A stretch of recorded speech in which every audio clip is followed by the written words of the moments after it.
So just a bit of quick backstory. I grew up in Providence, RI, and everyone who's lived there knows that it's a very busy and noisy place all day. The Ripta buses, traffic, businesses everywhere. But at night it gets very quiet, and even very eerie sometimes. This story is about an incident that happened to me when I was 15 and I got my first job at McDonald's. So I was 15, like I said, and I just got hired down the street from where I live. It was perfect because I could get to and from work without worrying about getting a ride from my parents. And while working there, I met some kids my age that I became close with. Unfortunately, they weren't the greatest friends of all. They were very rebellious, they would clown around at work, act disrespectful to customers, typical sort of 90s punks if you catch my drift. Slowly too, I started to become like them. I began disrespecting my parents, which was totally not like me, but I was always the nerd that didn't have many friends, so I wanted to fit in. Side note too, I was very sheltered growing up, and didn't really get around much because my parents were very overprotective of me. But anyway, one night at around, I would guess 10 p.m, I finished watching Monday Night Raw and went downstairs to grab something to eat. I opened the fridge and heard my dad's footsteps. He wore those slippers that sort of tap loudly on the tile floor. "Chris, I've asked you all day to take out the trash. They come tomorrow, so do it now." Now normally, I would have taken it out the first time that he asked me, but now that I was getting older and becoming, well, a bit of a smart aleck, I didn't think it should be my responsibility anymore. "I work now and I go to school, you take it out," I replied. My dad's eyes got wide as I had never spoken to him this way before. He leaned in and said softly, "As long as you live here, you will help out. Now take out the trash or leave." I called his bluff, and rather than just simply taking the trash out, I rebelled like the dumb teen that I was. "Fine, I'll leave. You're going to kick me out for that? Don't bother looking for me. I'm done living in this stupid house," I said, as I opened the door and slammed it. I walked towards McDonald's to see if any of my friends were there, and they weren't, just the maintenance guy finishing up the cleaning. And of course, of all nights, it was raining, so I had to go and find somewhere to go and stay dry. There was a bridge with an overpass a little ways down the street that I knew of, so I started walking towards it. The whole time I'm regretting what I did, and I wish that I had just taken out the stupid trash. But I finally get to the bridge and I climb up the hill to the little section in the corner to stay at a view. I remember in school learning to go here in case of a tornado, so I knew that it was safe. I patiently and stubbornly waited, assuming that my parents would call the cops, which in my mind would show me that they cared. An hour goes by and nothing. No sirens, no cars were even on the road. It was getting pretty cold though, but I promised myself that I wouldn't give in. I crossed my arms over my legs and eventually I must have fallen asleep. But then I woke up violently from a semi-wailing on his horn over the overpass. I sort of looked around all confused. How long was I out for? I looked towards the McDonald's and saw an old man in a grey suit sitting at the bus stop. It was weird too. He was sitting still, facing forward. I assumed it must have been like 5 a.m. since he was waiting for the bus at this point.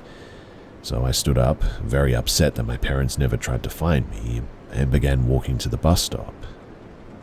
Now, I'm a pretty outgoing person and I trust my gut. And as I walked closer to this old guy, I didn't get any negative vibe as I approached him. He slowly turned his head and looked at me and smiled.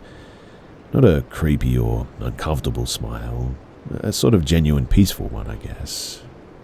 I smiled back and decided instead of going home that maybe I can vent to this guy and get some advice. I asked if he minded if I sat down. He smiled again and gestured towards the seat. "Is everything okay?" he said with concern. "Yeah, I just ran away from home. My parents don't respect me anymore and how much I do all day, I said. I began telling him the story, and I noticed as the time went by that he was becoming more and more anxious, and his smile began turning into a frown. He began to start breathing loud, and eventually he even cut me off dead and said, "You need to go home now," with a really stern voice. Obviously, I was really confused by that. I figured that maybe his bus was coming soon and he wanted to say that before he left. I looked down in sort of frustration because that's not what I wanted to hear. Suddenly, though, I felt a strong grasp on my arm. He grabbed me and looked me dead in my eyes. His eyes were terrifying at this point too, bloodshot and wide, and I was shaking in fear, totally thrown off guard by his complete switch in his persona. He was literally shaking like he was afraid of something. He kept looking down the street and then back into my eyes, and "You need to go home now," he screamed at me. At this point, this guy was starting to scare me, so I stood up and nodded, and he let go of my arm. Nervously, I started walking back to my house. I figured that my mum was already making some coffee, so my plan of sneaking back into the house and hiding in the basement was not going to happen. And just to see if she would be up, I looked at my watch, and it was then that I realized that it was only 1:30 in the morning. My heart stopped and my throat became dry, because why was that man at the bus stop at 1:30 in the morning when the buses aren't even running? I turned back towards him to look at him, but when I did, he was gone. Now I'm scared, confused, and I needed to get home. I used my spare key to get into the house eventually, and I opened the door quietly. Everyone was asleep. I slowly opened the basement door and made my way downstairs to the storage area in the back. I buried myself under the bags of clothes so that they wouldn't find me. I figured that I could get some sleep there, but the image of that guy kept popping in my head, and I was just so freaked out by it, because it just made no sense.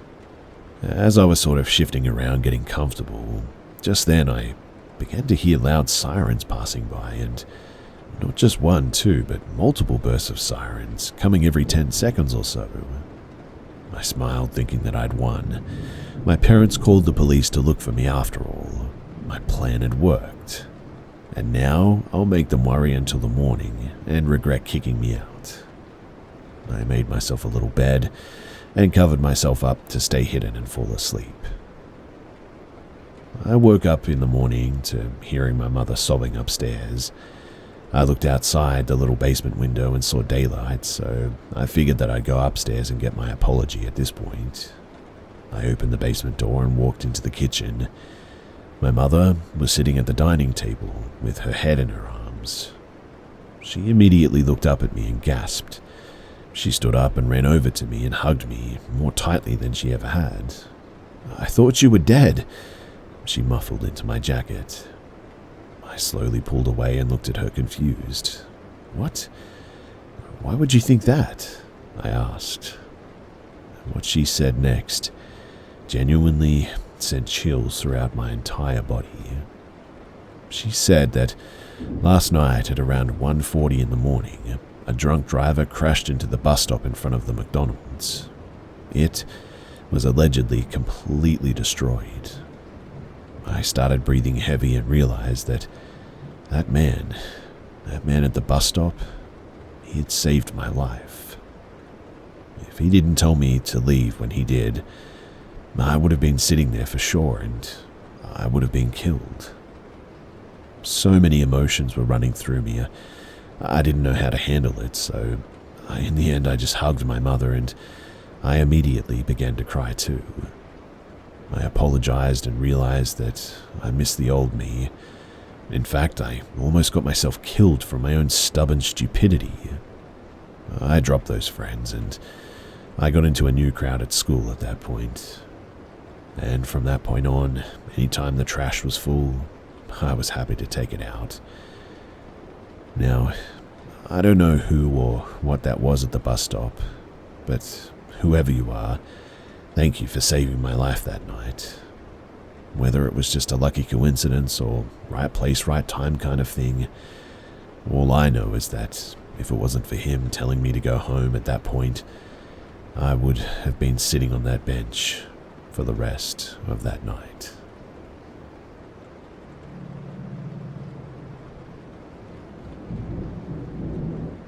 This happened when I was 7. I was living in upstate New York with my 2 slightly older brothers. We would often hang out down the street at our friend's house. Our friend was named Ben and was around our age as well. One late afternoon, my brother and I went to Ben's for pizza and a movie. We spent most of the day there, so by the time that we were done, it was pretty late. It's pretty dark out now, and we decided to head home. And when we left, we saw a woman standing across the street from Ben's house. We were a little bit weirded out, but she seemed to be minding her own business for the most part. At this point, we were still in the driveway, about to leave, and then this lady looks right at us and sprints in our direction. Ben's mum always had her car parked in the driveway, so we sort of booked it back around the car to try and hide or get away. But she continued to try and follow us around the vehicle, and she kept trying to switch which direction that she was running around the car in an attempt to get to us. The whole time, she was laughing maniacally, a bit like a witch in fact, saying how she wanted to catch us. We were freaked out, of course. She only stopped when Ben's mum came out and asked what she was doing. After hearing the commotion of the cackling witch lady chasing us, the laughing lady sprinted off and was never seen again. Ben's mum, she walked us home that night, and we never forgot it. On a cold night in 2010, a boy is stopped by the police while walking home from a party in the Bronx. He's only 16. He's been stopped by the police before, but this time is different. In a special 4-part series, the Generation Y podcast unravels the story of Khalif Browder, a young boy who was falsely accused of stealing a backpack and held without bail at Rikers Island for 3 years. He endured regular abuse by prison staff and inmates and was held in solitary confinement for more than 700 consecutive days. 3 years later, Khalif was released, never having stood trial. This is a story that digs into the injustice of the justice system and a young life caught in the middle. We say innocent until proven guilty, but where do we draw the line between due process and cruelty? To hear this 4-part series, follow Generation Y wherever you get your podcasts. You can listen ad-free on the Amazon Music or Wondery app. Okay, so to start this, I want to say that I'm now an adult, 28-year-old male, and this story, it happened when I was around 15 years old, and to date it still blows my mind. For context, when I was 15, I was a little bit of a pothead. I loved smoking, so whenever I got the chance, which was basically every day, I would get high with my friends. We'll come back to that later, but I grew up in a town in the UK that was pretty big for a town. We had nearly 100,000 residents, so yeah, pretty big. Where I used to live was in like an estate full of houses. I had a best friend at the time who lived about a 20 to 25 minute walk from my house, but in order to get there, you had to walk through a wooded area that led to a big lake. You would walk around it to get to near his house. So one day, randomly I was out with my friend, who I just mentioned, plus many others when we noticed a lot of police presences in the area near the woods. Plus there was a police helicopter up in the air too. Being curious as we were, we followed the police to the woodlands that separated our houses. We went through the woods to the lake where the police and ambulance workers were. They were amongst many bystanders at this point.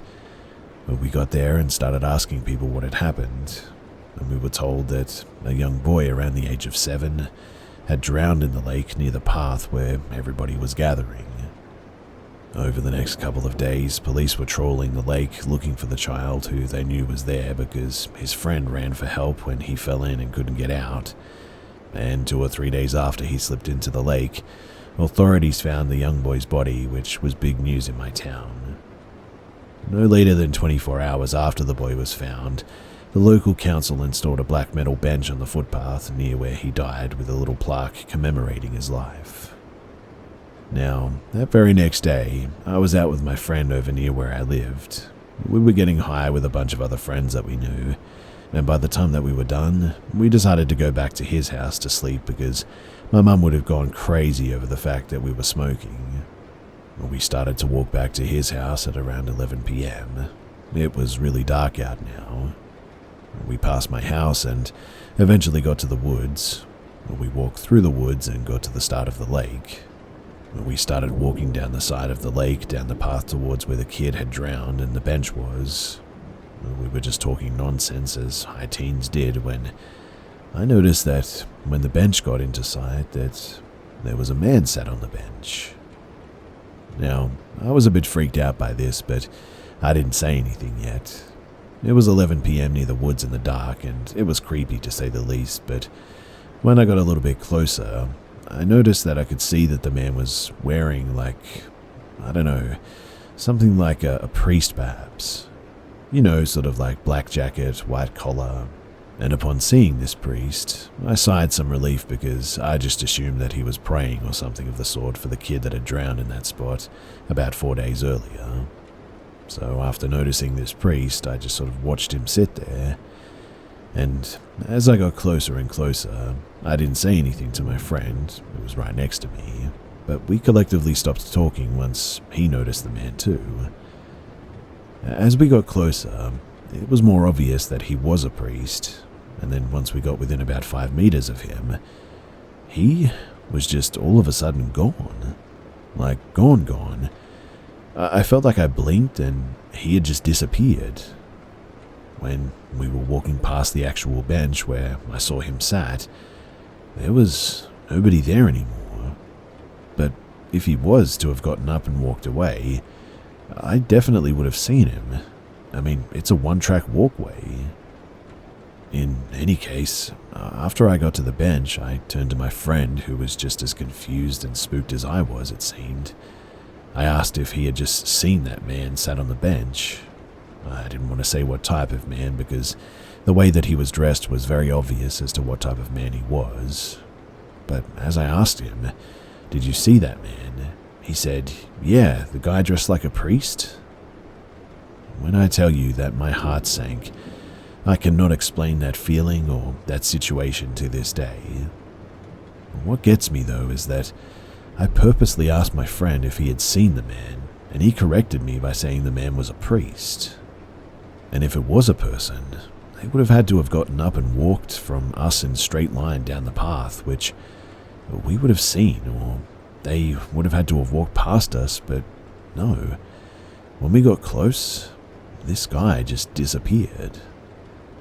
Still to this day, it's my only paranormal experience, but it blows my mind every single time that I think about it.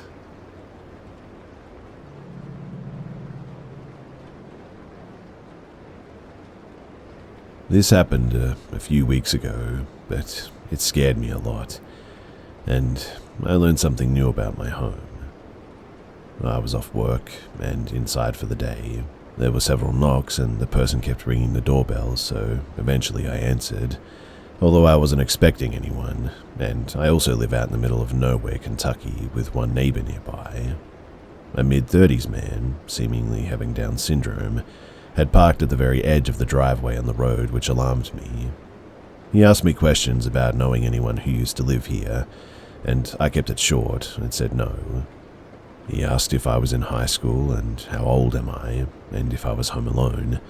My fiancée has 2 cars, so thankfully it looked like I was not alone, and told him no again. But at that, he seemed sort of scared off and ran to his car and sped off. Afterwards, I went over to my neighbors and inquired about the previous owners and the man. They told me that there was an elderly couple with a son with a disability, and the couple had apparently hung themselves in the house. That obviously had my mind blown a bit. And at this point, I'm honestly too scared to even answer my front door again. I mean, what was that guy's deal? And why did he run away seemingly scared when he found out that my husband was apparently home?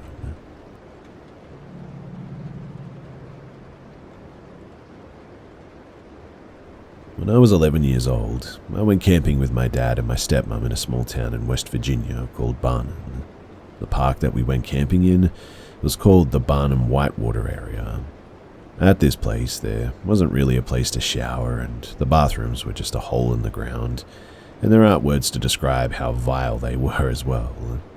Our cabin was nice though and cozy, and was maybe 20 feet away from the river. One night, we decided to leave the campground to grab some food because we had almost no food at this point. So we went to get some food. It was really good too, but we went back to the campground at around 9:30 or 10 and decided to drive around for a bit. Well, about maybe a quarter of the way around, there's a girl randomly standing on the side of the road with what looked like a torch.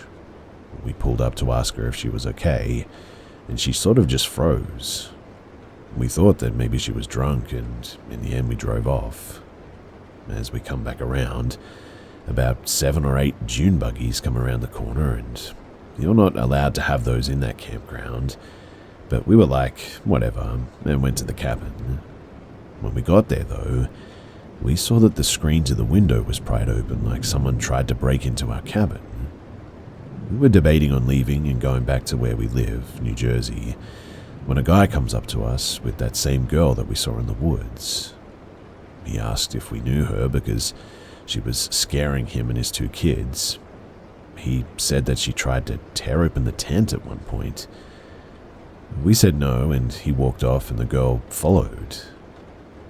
We decided to get the heck out of there at this point, and while we were packing inside, she comes up the driveway, sits down on the porch.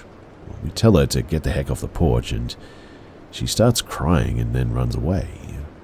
The final time that we saw her, she came up the driveway and started calling my stepmom her mum and my dad her dad, and we didn't have a clue who the heck this girl was. I can't really remember much about her, but I know that she was blonde and she was pretty tall. Finally we left, but now we called the police, but they said that they couldn't help us for 2 reasons. 1, we had already left, and 2, the cops are not active after midnight apparently. What if someone's being attacked or threatened with a gun though, and is about to die or something? Obviously that shocked us a bit, but we went back and we drove the 4 hours back to New Jersey where we live, and didn't get home until 4 a.m. But to be honest, I'm glad we didn't stay.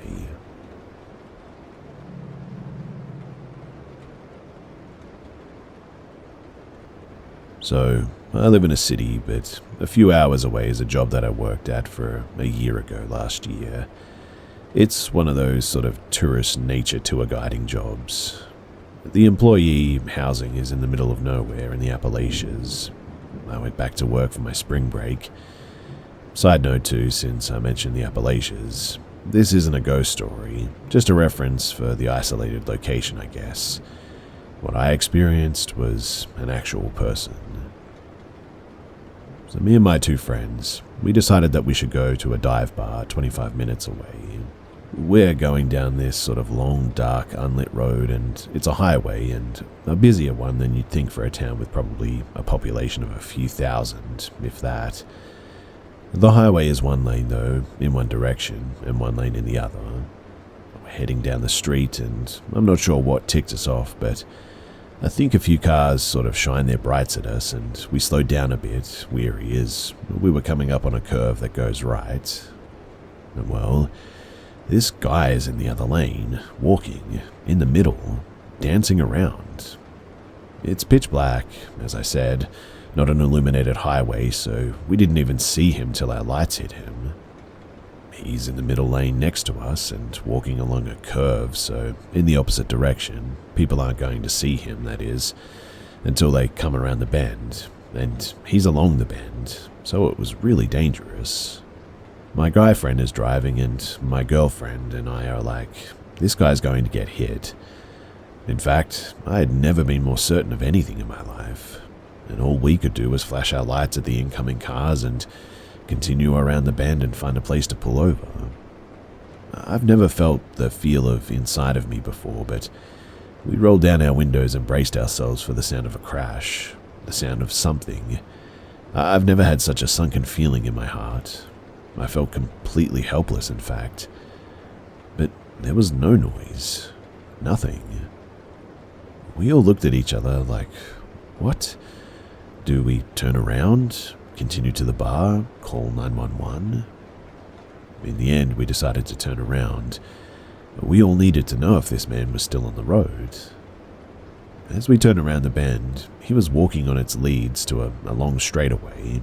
There he was in the middle of the road, cars slamming on brakes and moving around him, cars flashing lights, and of course, we end up in a position where we can't go around him because a car is coming.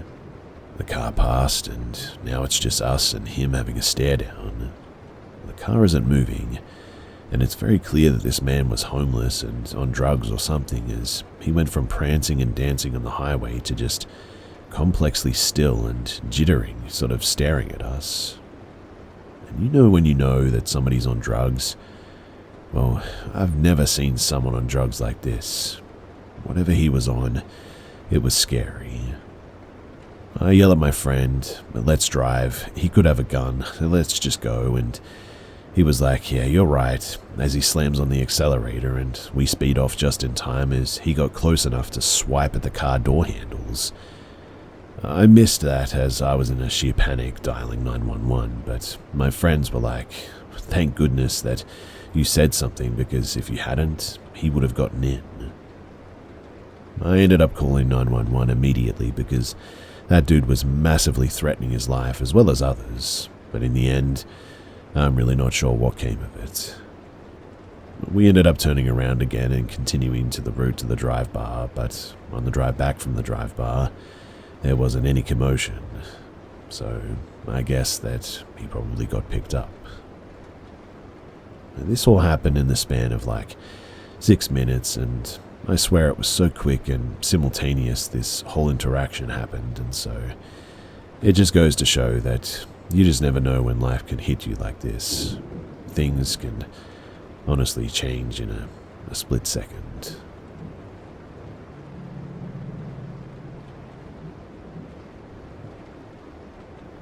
I've thought about it, and I think that it's time to tell my story. This is a story that happened to me personally, and I'm not here to prove to skeptics anything.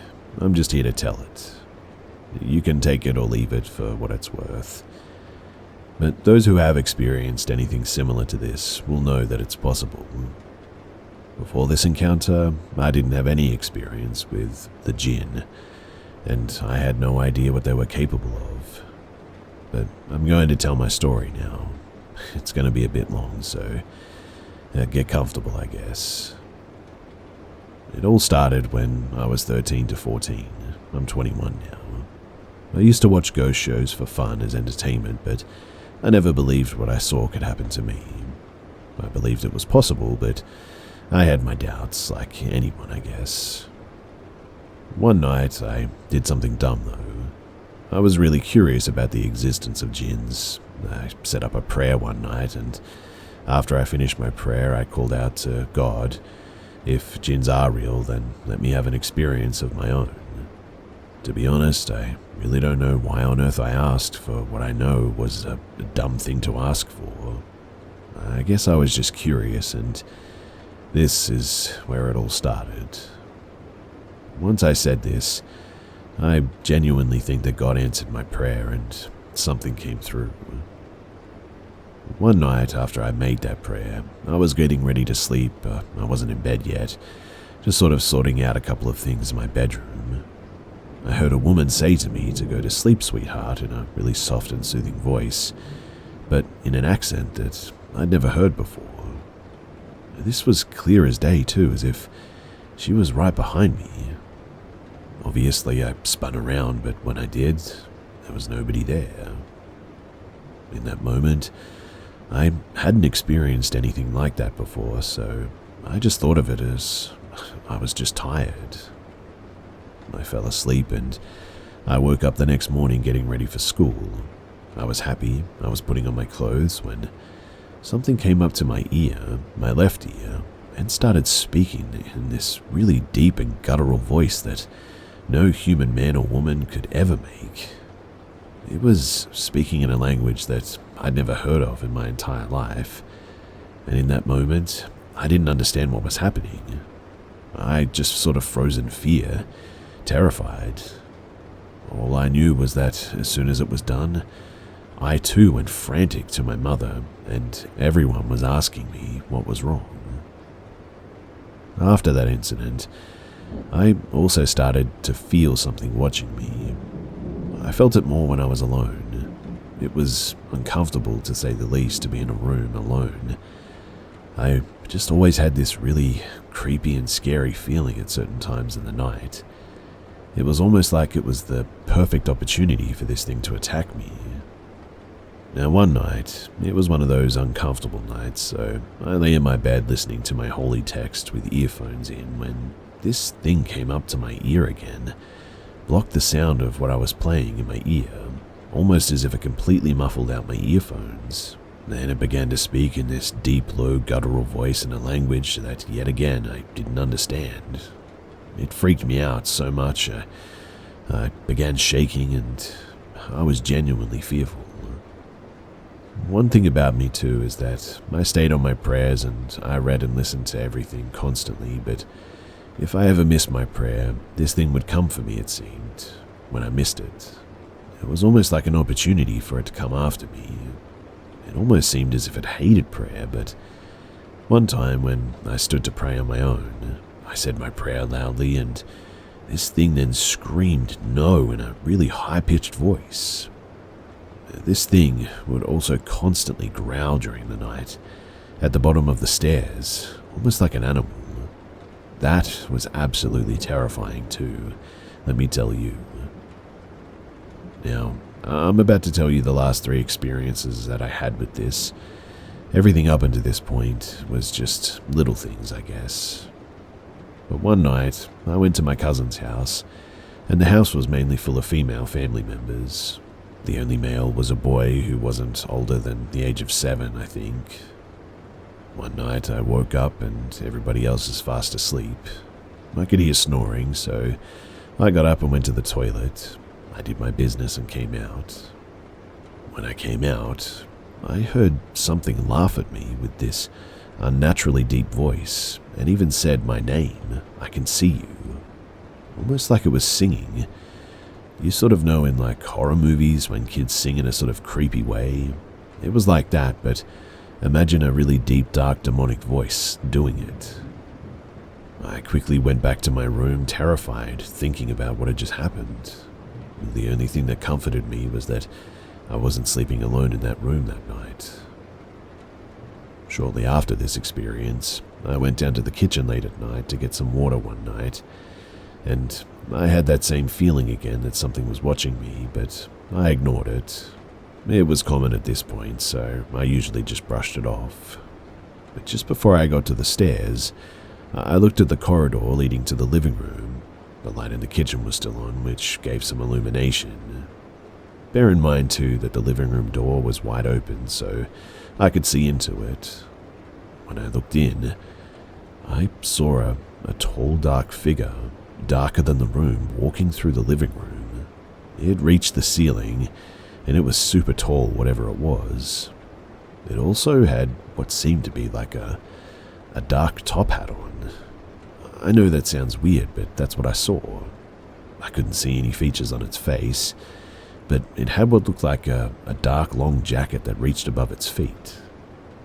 It was through the living room, but the direction that it was walking towards was just a walls anyways. I didn't find out where it went because I just went up the stairs to my room in a panic. One of the final experiences that I had was I was asleep one night and I woke up to a hand touching my feet. I felt fingers wrap around my ankles, like I actually felt each individual finger slowly wrapping around my ankle. Everyone else was asleep, and when I looked, nobody was there, but I felt it. Eventually, it all stopped the same way that it started. I asked God to remove this thing. But this was a couple of months to a year that this was all going on, and honestly, it's something that I'll never forget. And I'm super glad that whatever it was, it never seemed to come back.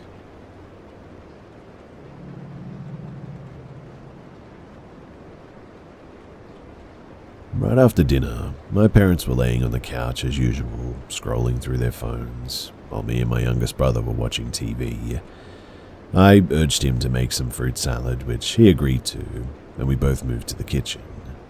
He cut the fruit, bananas at the exact point, and do all the hard work while I was looking for the strawberries in the fridge. From where I was standing, fridge wide open and box of strawberries in hand, I saw someone exit from the front door and even heard the distinct noise that my old door makes. At first, I thought that it was my other brother going outside to retrieve his clothes that were hanging on a rack on the porch. But since the door closed and you can't access it from the outside without keys, I stepped into the living room, strawberry still in hand, with the intent of letting him back in. I casually asked my parents on the couch if my brother got locked outside, and they both said no. At this point, I finally settled down with the strawberries and told them that I saw someone wearing dark clothes exit through the door. There was no knocking, which meant that it was in fact not my brother as well. My mother claimed that she heard a noise too and thought that it was me and my brother in the kitchen, while my father said that he also saw a dark figure swiftly getting out. Both my brothers said that they only heard the sound of the door. Our dog in our garden started barking too, but since my father didn't really feel like getting up and checking, it took a few minutes for him to get up, and anyone that could have been there would have been gone already. We started brainstorming all the options. It could have been the wind, but that meant that the door was ajar to begin with, and that's unlikely because my indoor cat would have sat there sniffing the door the whole time and we would have noticed. Also, our door is very old and it takes a lot of force to close it. Now, I don't really trust my dad since he was distracted leaving me as pretty much the only witness. And I don't really trust myself given that I'm a pretty paranoid person. But was I just hallucinating? I don't know. Also, if you have any tips on calming my paranoia, then that would be much appreciated. Thanks.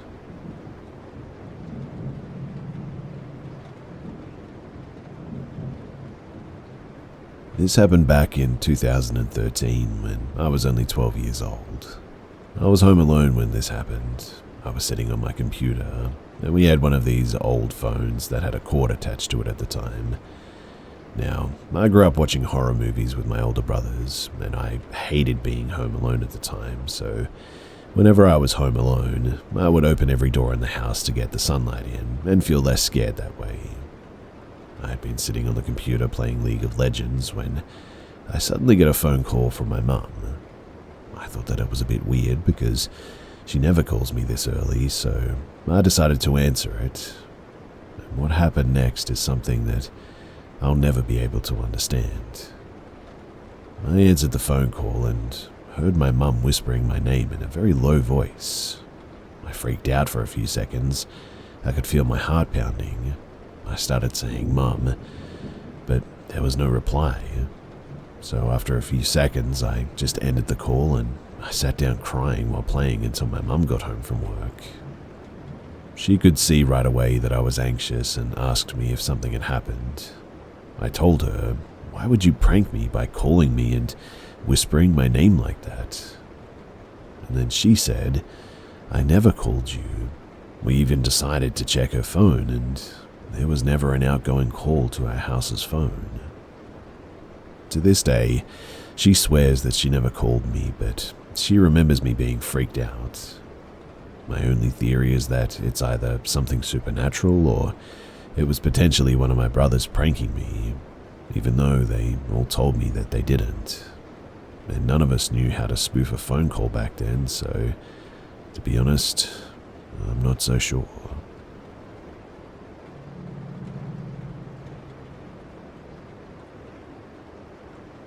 My grandpa was born in the last years of the 19th century and spent his entire life living in rural Idaho as a farmer and rancher. He had tons of old cowboy stories that he would tell us as grandkids. Most of them were funny, some were cautionary, but a few were, well, just downright creepy. When my grandpa was 6 years old, he, along with his older brother and a gang of kids from nearby farms, decided to go ice skating for the day. At that time, my great-grandpa was working as a ranch hand, and the family lived near Chesterfield, Idaho, mostly a ghost town these days. But back then, it was a bright and sunny January day in 1902, and though the temperature was low, the sun kept things somewhat warm. They had hitched sleighs to their horses and headed down to the river to ice skate. There were 8 kids altogether, and they were excited to show off their new skates from Christmas. Along with my grandpa and his brother, there were the 3 Robinson kids, Tommy Bayer and the Gooch twins. The best spot to skate was next door to the Gooch's ranch. The river there was broad and shallow, so the ice tended to be thicker, and if they did fall through, they would just get their legs wet. Now, the kids spent a couple of hours skating when a loud scream came from a willow bush on the riverbank opposite them.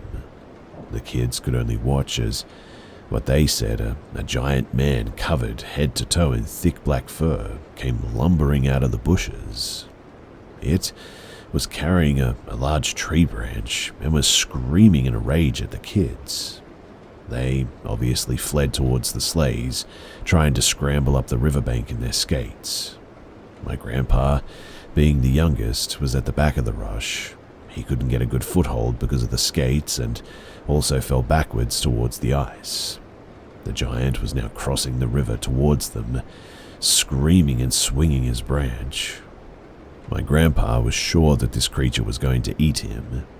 As my grandpa tells it, Lady Luck smiled down on him that day by the river, because as the giant was midway across the river, the ice finally gave way. It only submerged its shins, but it was slowed down considerably as it tried to get back up on top of the ice. This gave my grandpa's brother just enough time to jump down and cut the laces off of my grandpa's skates. They left the skates and dashed up the riverbank, jumped onto the sleigh, and as they looked back, the giant man was cresting the riverbank. To their relief, it didn't chase the sleighs. It just stood there, hollering at the kids and swinging his tree branch. The kids were able to make it back to the Gooch Ranch, where they told their encounter to John, the twins' grandfather. Word spread quickly in the tiny farming community, and soon a posse was formed to hunt down the beast. Where the kids had been skating, there was found footprints almost 2 feet in length. My grandpa's skates, they were found near the tracks, and to many people's surprise, they had both been bent in half like horseshoes. The tracks, they headed west into the nearby mountains. The posse followed them as far as they could, but deep snow prevented their travel any further. The creature, it was never sighted in that area again, but this story captivated the small community, and soon word traveled across the country of the Idaho wild man. That spring, my great-grandpa decided to buy a ranch in the Little Lost River Valley farther north in Idaho. My grandpa had many other weird and creepy backwoods stories, but he always said that this encounter frightened him the most. He was sure that he would have been killed if the giant hadn't have broken through the ice and given his brother a chance to cut his laces.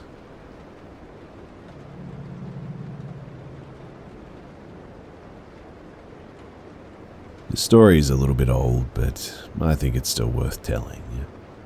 I think I was about maybe 10 or 11 years old when this happened, and at that age, I used to go to church with my sister and come back at like 8 or 9 p.m.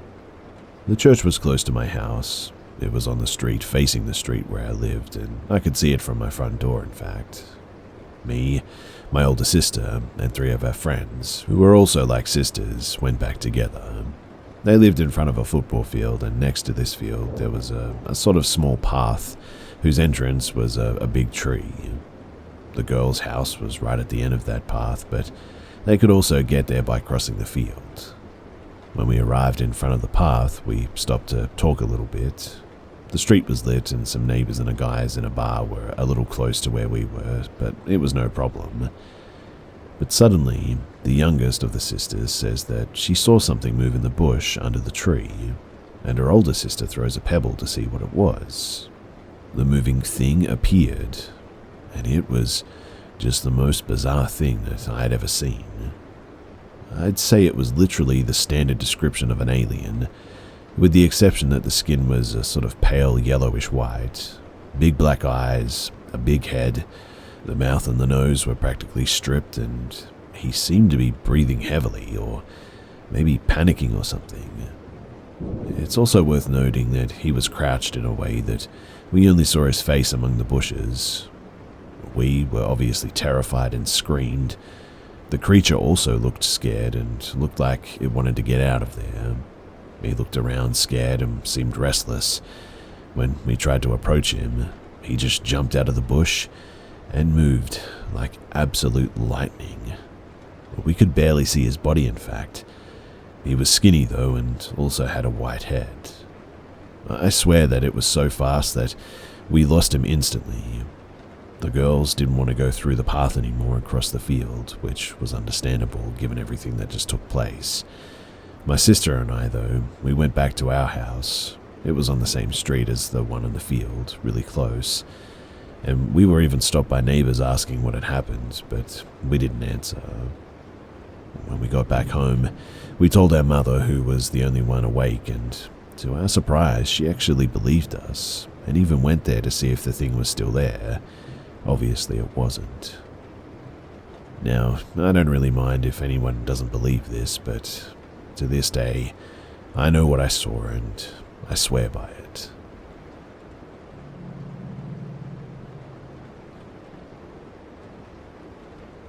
I was 10 years old and visiting my grandparents in Spain as they owned a villa there. In the evenings, we would go out to the same complex type place that had places to eat, bars and activities for kids. One evening, my family were finishing up their meal when me and my two siblings wanted to go off to play. It wasn't far, and as parents do, we were told to stick together. So we're having a great time with the other kids playing, and I decided to walk back to my family for a drink and left my two siblings there. But as I'm walking back, the power goes out. The complex is outside, and this was late in the evening, so it was dark already, and all the music had stopped. Everyone continued what they were doing. Maybe the noise level raised slightly because of all the power had gone out, but nothing was lit apart from the slight dim glow of the streetlights across the road. Anyway, I'm walking through like a connection alleyway from one side of the complex to the other, so no one is around this part of the complex, when I notice a man walking behind me and start to get a sinking feeling in my chest. I didn't turn around and I just continued to walk, but I could feel him getting closer to me. He just keeps repeating hello and wait with an accent. I pick up pace and thankfully the lights turn back on as I'm briskly walking, nearly running at this point, and I reach the more populated area of the complex. I feel safer now and I turn around as I'm walking and see the man make eye contact with me and then puts a phone to his ear. Luckily, I make it over to my family. I look at the man again, thinking that I'm just being irrational and he probably had good intentions. But the man dips out behind one of the restaurants and looks really shady all of a sudden. To this day, I still wonder whether it was an opportunistic thing that the lights went out, or whether it was part of an organized crime.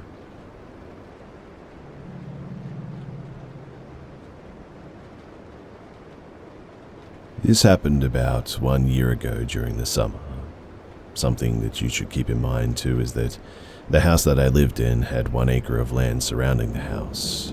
Where I had lived was near farmland.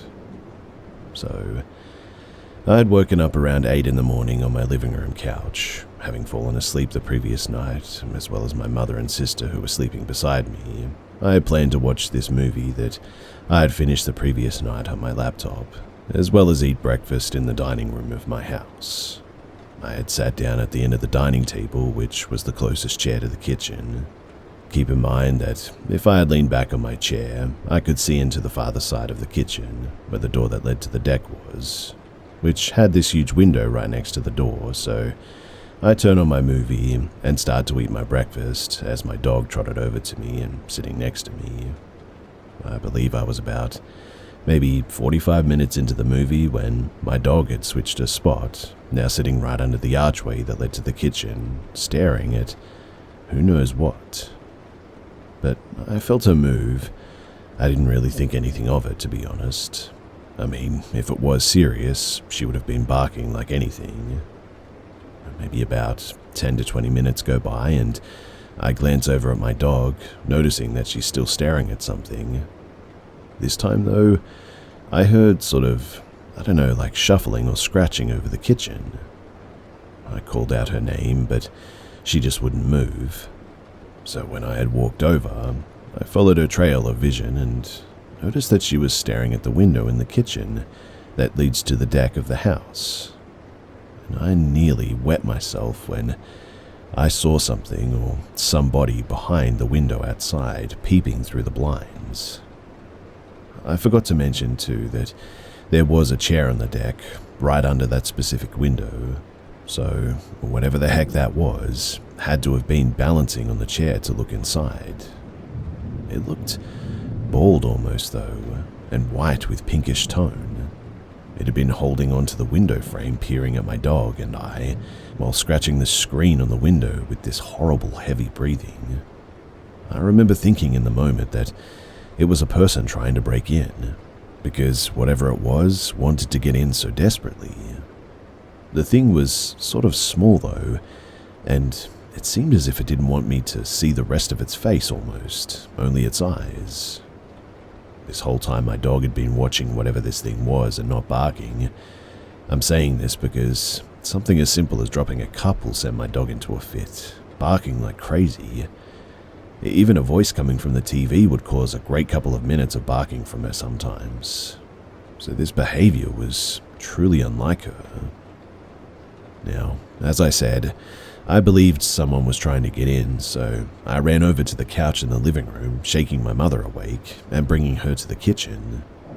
And of course, whatever the heck it was had simply disappeared at this point. I would have thought that I was losing my mind too if my dog hadn't have been seeing the same thing as me. I peered out another window, checking the driveway in case it was a person and they had drove a car here or something, but there was nothing of the sort. My mother went out onto the deck and looked around, but there was nothing there, except fingerprints on the window frame. We checked through the whole yard and nothing was found except for the prints, but I'm quite traumatized still to this day, knowing that whatever had been there was watching me for quite a while and I didn't even know. And also the fact that if it was a person, it would take a while to get off of the land.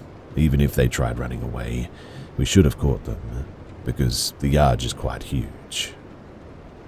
I'm not living in this house where this had happened anymore, thankfully. I have other weird experiences in that house, but those stories are for another day, and this one certainly takes the cake.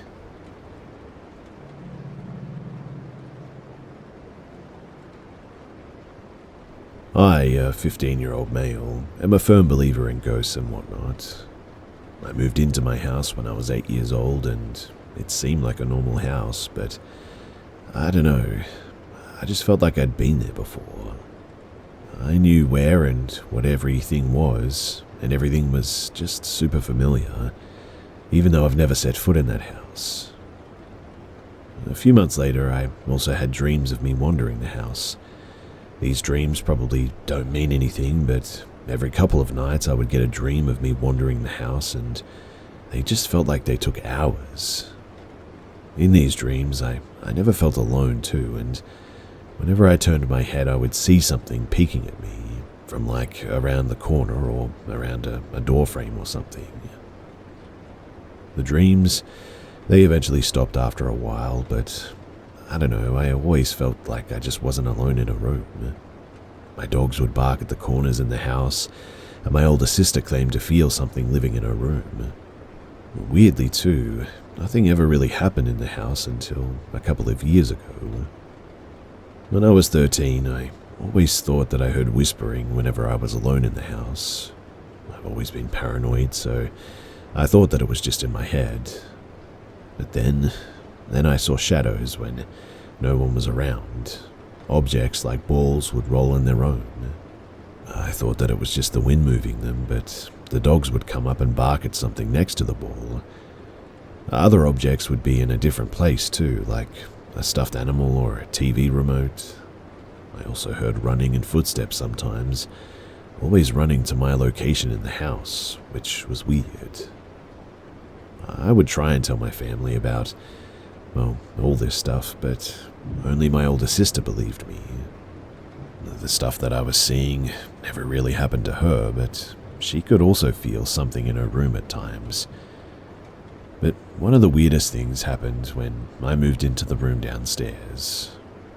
The room in our basement is the biggest room in our house, and since I'm the last kid living at home, my parents decided to give it to me.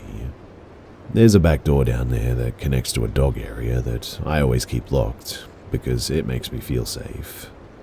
Sometimes I'll exit through that door to pick up dog poop or something different. Most of the time, though, I'll lock the door back up, but perhaps like maybe a dozen times I've forgotten. When I do forget to lock the door and I'm getting ready to go to sleep, I'll always hear this sort of tapping noise, though. And the tapping only happens when the door is unlocked, mind you. And at first, the tapping sounds like it's sort of outside, but when I get up and I go to the door to investigate, it sounds like the tapping is coming from somewhere else. When I lock the door, the tapping stops immediately. I don't know if this is some reminder telling me to lock the door or something else entirely, but it definitely freaks me out, that's for sure.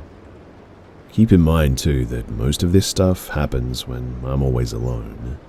It only ever happens to me, and if I am with someone and I hear whispers or footsteps, nobody else seems to be able to hear it.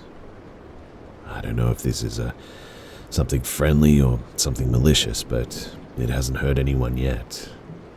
But if it is, either it's targeting me since I'm the only one that this happens to, or something else is going on. I do know that this house is fairly new and has only ever had one other family in it, but no one that lived in it has died or anything. My sister says that it could be the ghost of my biological dad. I'm adopted and he passed away when I was a baby, but I don't know, I don't think that it's him. But if you have any thoughts about this whole ordeal, any sort of info on this would be much appreciated. Sometimes I also wonder if, I don't know, maybe I'm going crazy.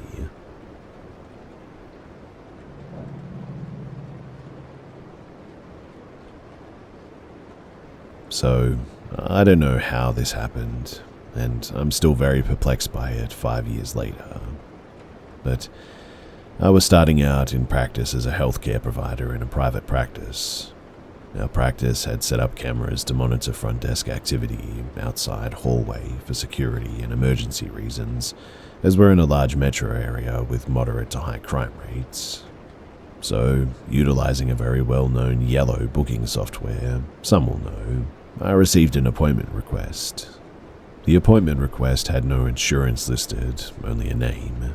It was JD for short. The appointment is never confirmed via phone, and JD had an international number. JD shows up, and for the most part it was a standard visit, normal workup, etc. Think of it as an unusual physical, but without abnormalities.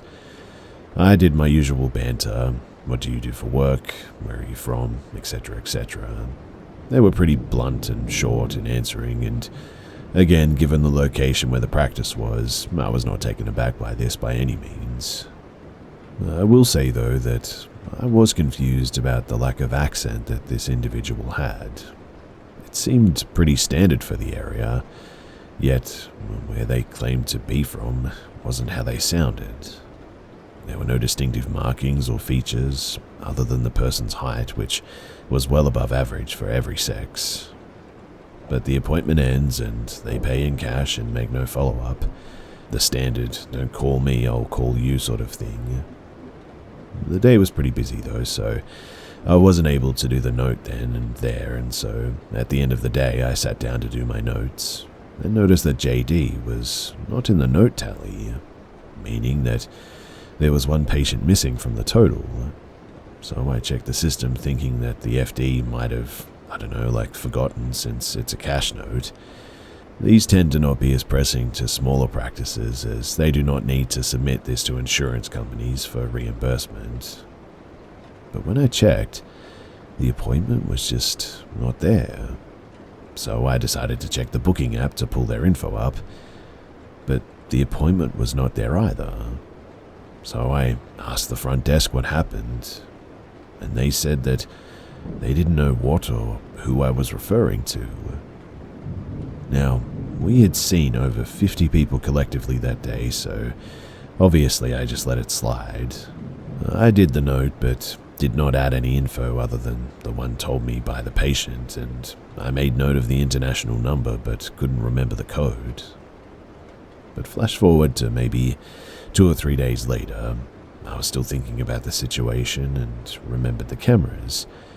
So I told the front desk to look at the video with me. I just needed to know that I wasn't crazy. And to my astonishment, there, clear as day, is the patient talking to me in the hallway and checking out in the FD, with the FD writing the transaction on both the cash ledger and the digital ledger. Needless to say, all three of us were and still are very confused by this. The FD did some snooping, as young people tend to do, found no record of anything or anybody by what they thought was their name. We called the booking company and nobody had made an appointment for that day, at least under my profile. So how did the appointment disappear from both our EHR and the booking software of all things too? I'm still rattling my brain over this, and any takers of explaining this, is this a glitch or is this something weird?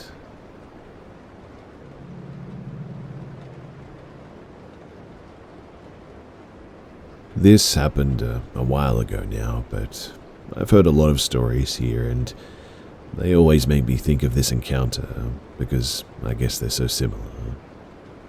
A friend and I, 22-year-old female at the time, attended Outsidelands in San Francisco back in 2021. This incident didn't actually happen at Outsidelands, but at the Airbnb my friend and I were staying at in Oakland. I am originally from California, and I know that Oakland can be a little sometimes, but accommodations for that weekend were pretty scarce by the time that we got around to getting our tickets and plans together.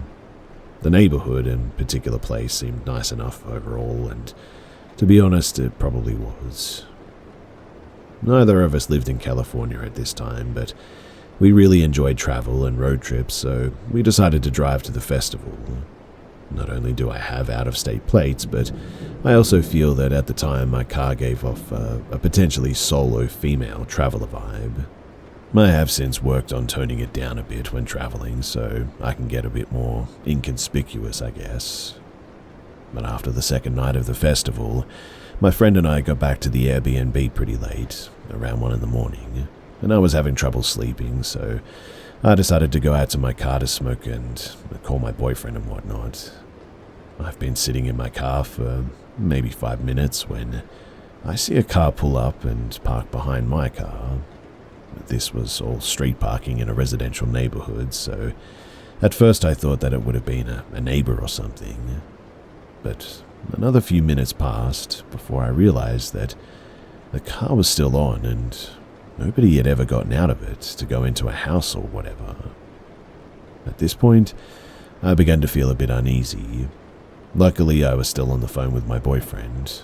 Initially, he and I agreed that since the entrance to the Airbnb couldn't be more than, say, 10 feet from where I was sitting in my parked car, I should just run inside real quick and make sure to lock the door. So I went to open my driver's door to get out, and I haven't even gotten 1 foot out of the car when I see the car that was parked behind me start to pull forward, but not all the way out into the road to leave. I immediately got super uneasy at that, and was legitimately scared in a way that I quite haven't felt before. I too thank my lucky stars every single day for this feeling, because I immediately got back into the car, locked my doors, and sped off pretty quickly. I spent the next half hour driving around Oakland, making sure that nobody was following me, and after I was sure that I wasn't being followed, I went back to the Airbnb. The car that had parked behind me earlier was now gone. I was definitely relieved and felt safe to go inside and go to sleep, but I also felt sad and uneasy because I knew that whoever was in the car couldn't have had great intentions. That much is clear. I did let the owner of the Airbnb know of this situation, and I learned my lesson about going out to my car alone at night in certain areas. I've also seen this book mentioned here in the comments, but I wanted to mention that I'm currently reading The Gift of Fear by Gavin DeBecker, which talks a lot about things like intuition, trusting your gut, and knowing when things are out of place.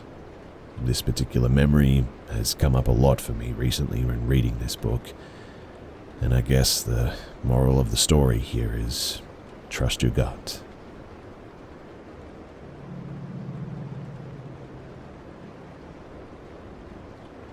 I'm a new mum, and my daughter just means the world to me. This happened when she was almost 1 year old. We were in the fruit or veggie sections of Fred's.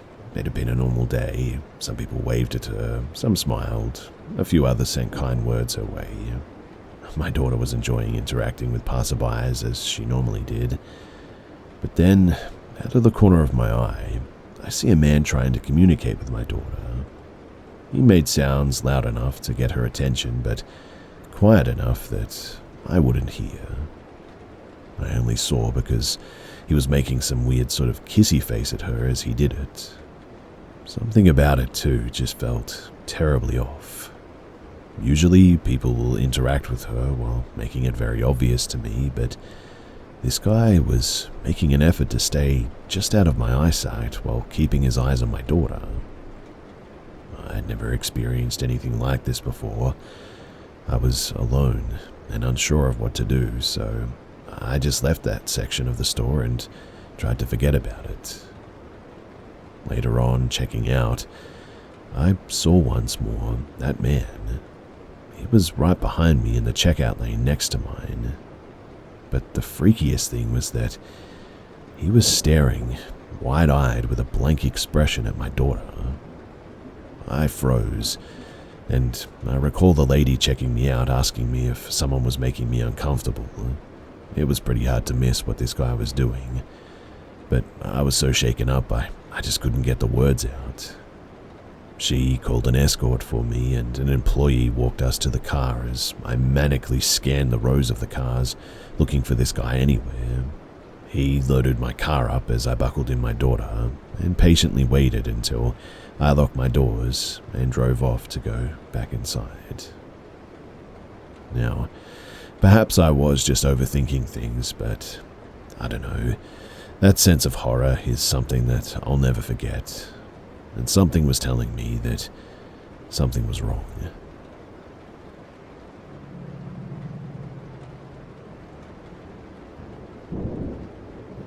So, I believe that I've only ever really had one paranormal experience, and it was when I was 10 and spent the night at a friend's house. I wasn't super close with this girl, so I only ever stayed the night once. She was a relative of my neighbor who was a family friend. But anyways, her and her mum were aware that their house was haunted. The story that the girl told me was that a 14-year-old boy was apparently murdered on the staircase. There was a cold spot on that stairs that her dog would always lay on, and I felt the difference in temperature myself when I moved my hand from one side of that stair to the other. I tried to Google a news story or something recent to substantiate that story, but could never find anything.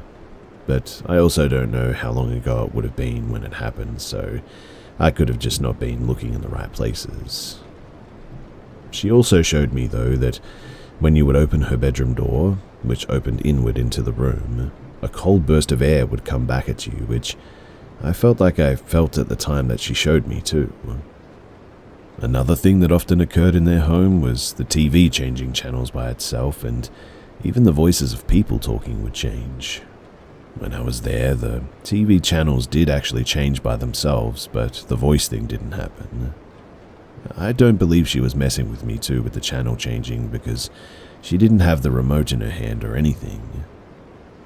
But the next part was the main aspect of the whole paranormal experience that has really stuck with me throughout the years. I should mention too that I'm 23 now. So the next day after spending the night there, I was sitting in the living room talking to her and her mum, and in between the dining room and the living room, there was a shelf that was built into the wall that I was sitting perpendicular to, and this plastic duck figurine was sitting on the shelf when, all of a sudden, it literally flew off the shelf and hit the wall in front of it. It was honestly as if someone had just smacked it off the shelf, and it definitely didn't just fall. I was absolutely gobsmacked, while her mum was just like, "Oh yeah, that's the ghost," and they were both completely not fazed by it. It's also worth noting too that my aunt lived in the same house prior to them living there, and also claimed that the house was haunted too, although I don't really remember what she had told me about her experiences. I don't see her very often, but the next time that I do, I think that I'd like to ask her more about it. I haven't had any significant experiences that I would claim to be paranormal since then, and I'm kind of curious as to why not, but I am a firm believer in the paranormal, just from this one night in that house.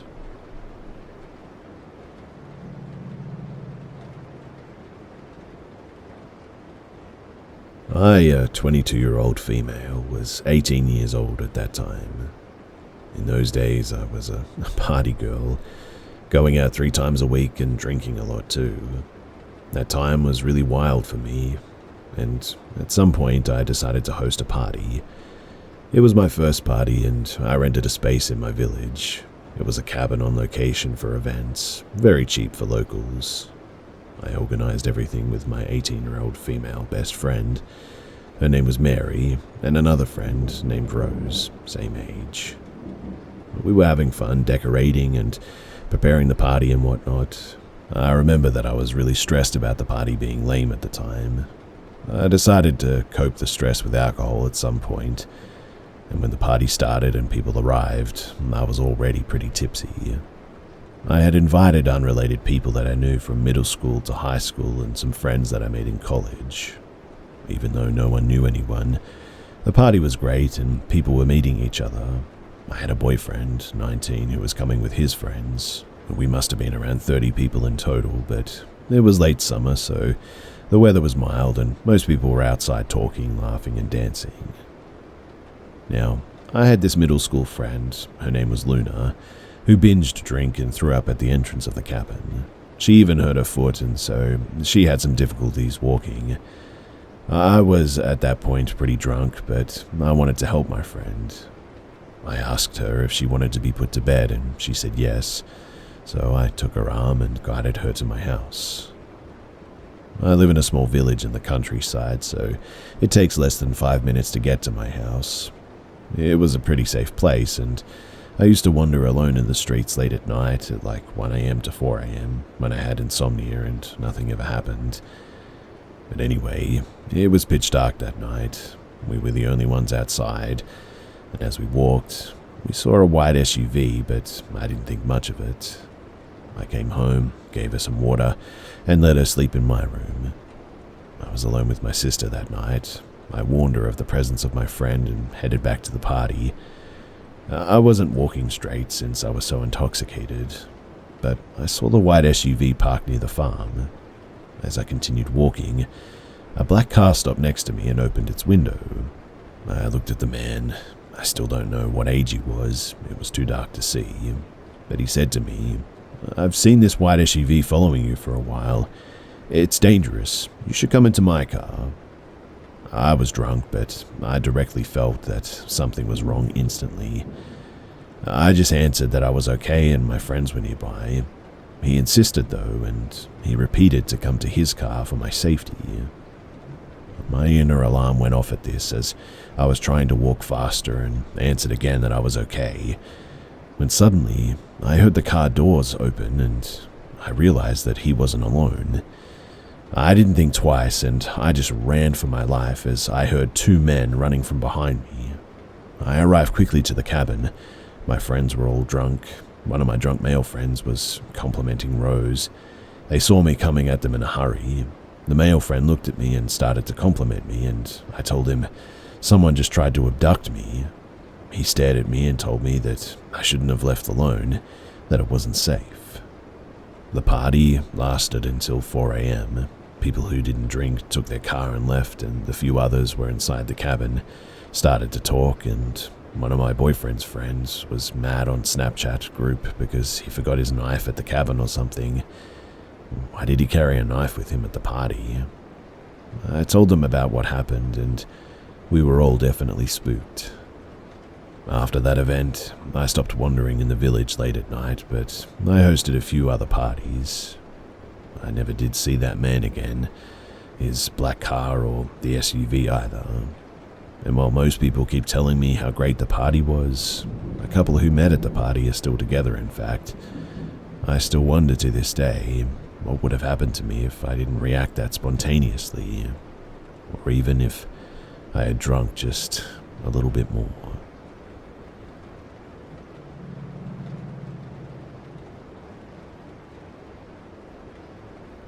June 30th, 2014, Calcutta, India. My dad had been in the ICU for nearly a month at this point, in a semi-conscious vegetative state, owing to tubercular meningitis. It was a private hospital, and so it became very difficult to continue with the treatment for financial reasons, and the doctors there had told us that there was no hope either.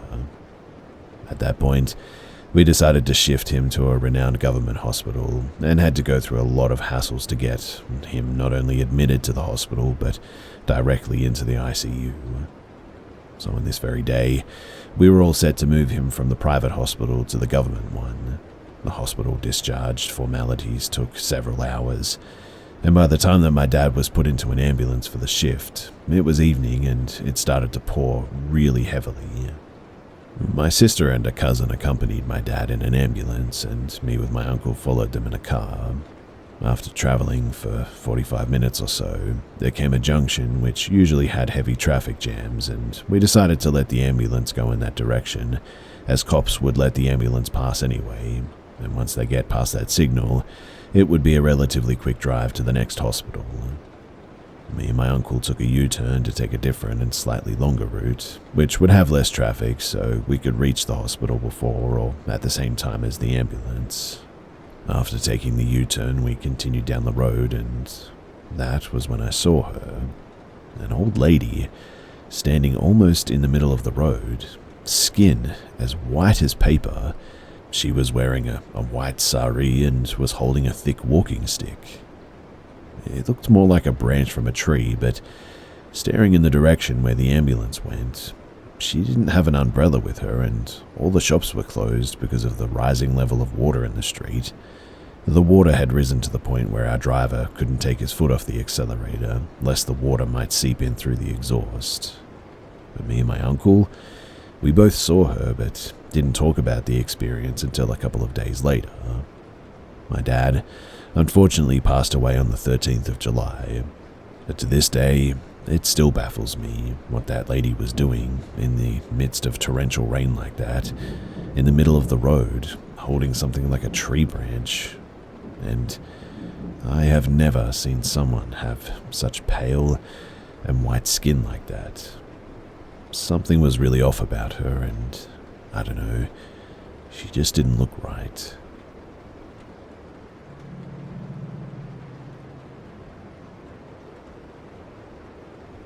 As a kid, I had a few paranormal encounters that I thought significant, two of which included a black-eyed child that resembled the Ring Girl or the Grudge, but has bangs and looked exactly like a friend that I had in elementary school, only pale white and black-eyed.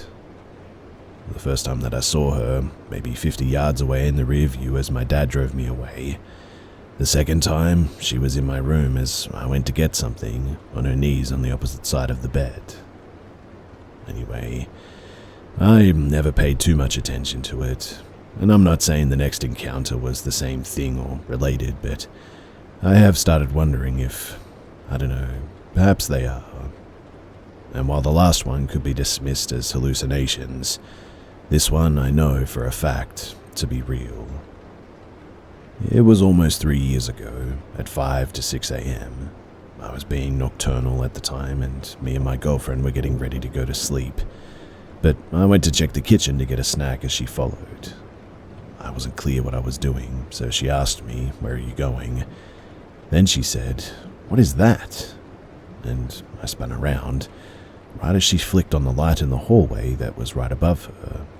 Immediately after she turned it on, just in time for me to see as I just turned around, the light bulb exploded, and a skinny figure resembling the Ring Girl appeared, only very small.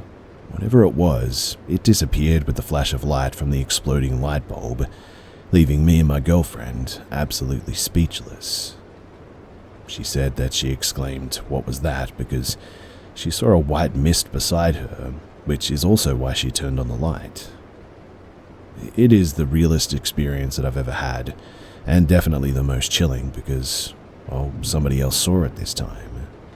Me and that girlfriend broke up now, but the whole 2 years that I was with her, creepy phenomena happened constantly, from the one that I just mentioned to us hearing voices, rhythmic tapping on windows, apparitions, dogs growling at nothing, and one time I even heard stomping running up to me from behind, despite being alone. But nothing like the skinny light bulb figure. Almost all experiences were in the same house, and we both experienced them together and apart, but it was way worse for her, especially when she was alone at the house and I was at work. There were also times in 2 other houses that she claimed to see someone laying beside her, facing her, despite being alone. I will also mention that I never experienced things so real, even in that house, until I got with her, and weirdly enough, everything ceased when we broke up.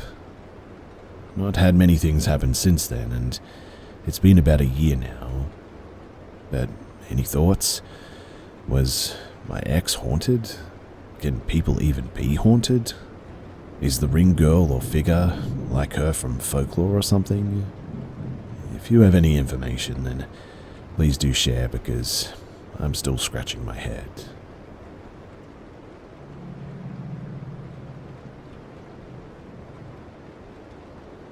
My friend and I are both young females, small petite builds. We had been drinking at a hotel and decided to walk to the main strip, maybe about a 20-minute walk at around 9:45 p.m. We are laughing, listening to music, and just having plain fun at this point, when out of nowhere, a lady pops out in front of us. She obviously looks like she's on something. She's twitching, walking super funny, and she's on the phone.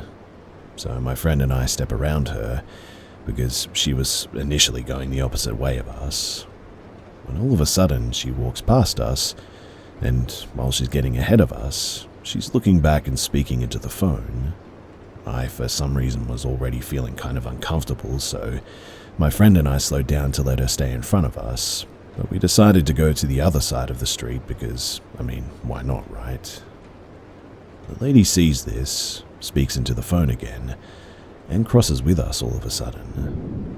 I was trying to give her the benefit of the doubt, thinking that maybe she's uncomfortable and feels unsafe, and is trying to use us as cover, but my gut was telling me otherwise at this point. So, while she's walking in front of us, she's still frequently looking back and talking into the phone, but we cross the street again to put some distance between us. This time, the lady almost turns down a street, where a man wearing all black walks out and in the same direction that we are going. The lady stops at this cross street and just stares at us.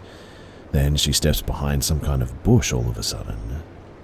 The man, he went about 300 feet in front of us on the opposite side of the street, and then turned around and walked back to the same cross street the lady was at. We were still speed walking, so where they supposedly stepped off to was now out of sight. My friend, though, was a local to the town that I was staying in, so she was already calling a friend who lived 2 blocks down to come and get us. Around this time, I look back and suddenly see both of them speed walking toward us. At this point, I'm trying to make obvious that I noticed them by turning around, pointing and yelling. Luckily, when they're about 2 blocks away, her friend arrived and we got in the car and we just sped off.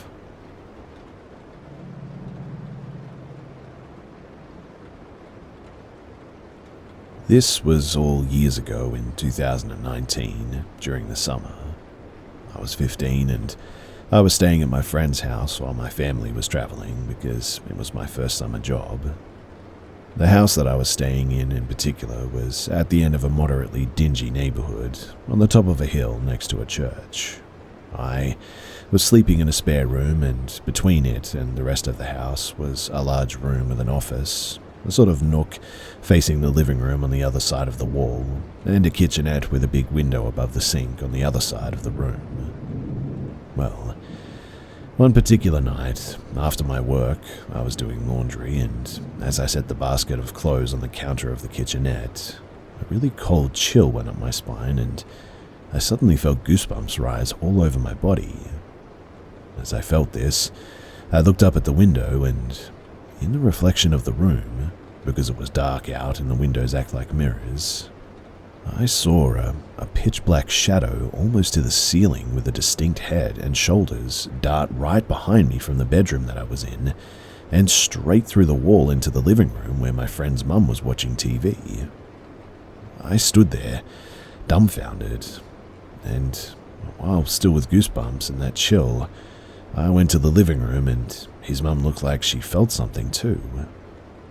I told her what had just happened, and she replied that she believes the house could be haunted, and my friend's younger sister felt that someone was watching her in her room often as well. A few years before that happened too, I have a memory of my friend and I in that living room watching TV. His living room was interesting, where one wall was sort of made of framed glass that was warped into a pattern, and slightly frosted, so you couldn't really see perfectly through it.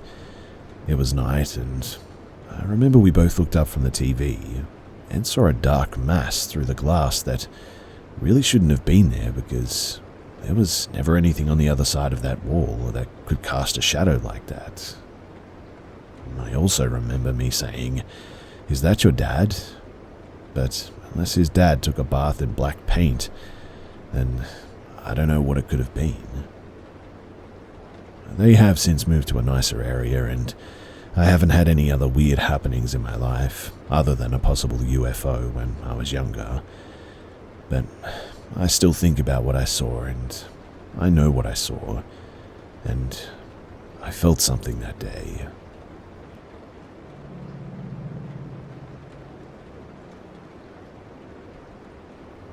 So this happened quite a long time ago when I was just 20 years old. At the time, I was living alone in an apartment in a notorious building near the center of my city. It was a Saturday night, and I'd been going out with friends and my now partner. Because it was past 4 a.m. already, he and his friend drove me and my close friend back to my building. She lived near me, so she only had to walk about maybe 1 minute home, but it was difficult to get by car. We said our goodbyes, and my friend started walking towards her place, while his friend stayed in the car.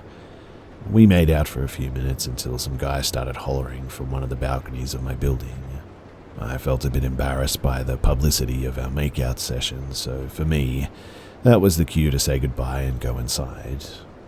I walked to the entrance, and as I entered the building, a guy walked down the stairs.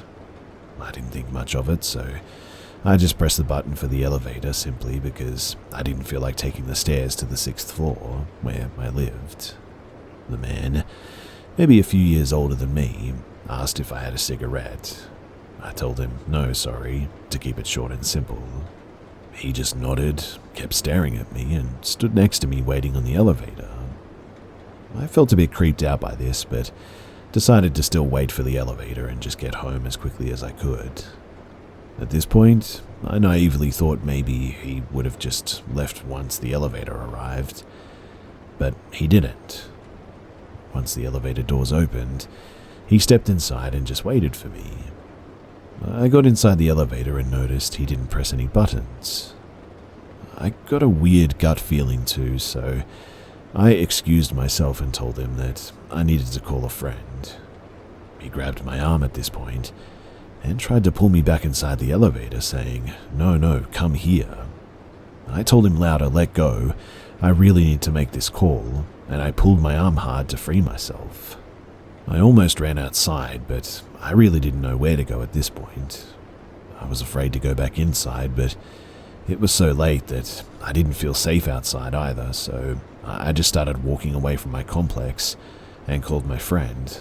She asked me where I was so that she could come to me, but her phone died before I could answer. I didn't know my partner well back then, so I felt really uncomfortable and almost embarrassed to reach out to him, but I did anyways. The need to get somewhere safe was bigger than my embarrassment, and I didn't know anyone else who would still be up at this time. I had just enough juice left in my phone to text him, and once he got to know what I was going on, he and his friend came racing towards me. They were there within 5 minutes, parked the car, and escorted me back home. By the time that we got to the building, the guy was nowhere to be found anymore.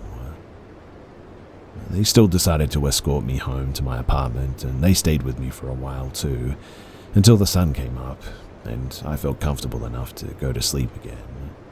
I had 3 locks on my doors at that time, so as soon as they left, I locked myself in and I went to sleep. I did report it to my landlord, but he couldn't help since the security cameras often didn't work and happened to be offline that evening too. I told him about the guys on the balcony as well, because I didn't know if he was one of them and therefore saw me going back alone or something, but the landlord told me that no one with that description lived on that side of the floor, so that was odd. Looking back, I'm really grateful for trusting my gut instinct and just getting the heck out of there when I did. I don't know if he would have done anything, but it was a weird situation regardless, and it definitely could have ended badly.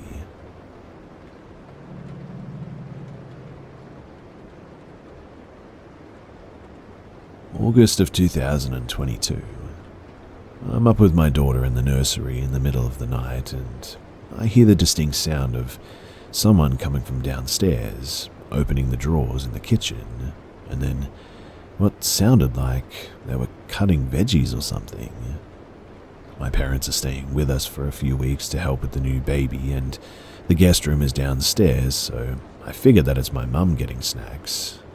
But all of a sudden, my hair stands on end, because something just doesn't feel right. Now there's this overwhelming sense that someone is in the house. I got up to walk to the kitchen. It's just out of sight from where I was sitting in the nursery, and as soon as my foot crosses the threshold of the nursery doorway, the noise abruptly stops. I go to the kitchen, and when I do, there's nobody in there. Then I get this weird feeling that whatever was making that sound may have been trying to lure me away from my little girl. I walked straight back into her room and checked on her, and she was fine, but I'm freaking out by this point. I went to check out our cameras to see if anyone had gotten up, and both upstairs cameras had been turned off. But I know that I 100% heard someone in the kitchen. I'm still sitting here with my daughter, and I'm not sure what to make of all of this, but I'm definitely freaked out. January of 2023. Well, things have really died down a bit, and I haven't noticed anything for a while, but recently some new things have started happening. Namely, items in her room have been falling off shelves. I would notice things were strangely on the floor, like a stuffed animal or her white noise machine. I know that this seems rather innocuous, and it seemed that way to me too, until I actually saw it happen. I was standing in the nursery holding my daughter when the baby monitor fell to the floor. In fact, it would probably be more accurate to say that it looks like it was pushed off the ledge on its own, and it hit the ground a few feet away rather than directly underneath where it sits as you would expect something falling on its own to do. And just now, I heard a loud noise on the baby monitor, and on the corner of the video feed you can see a large package of formula in her closet fall to the floor. The package is of tins of formula, not something that tips over easily, and the way it was sitting, there's just really no way it should have fallen.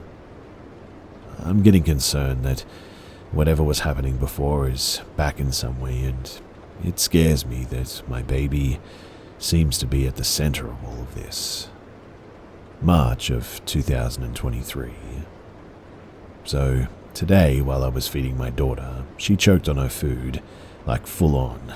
My wife ran to get the de-choker, and I ripped her out of her high chair and gave her back thrust until she got it out.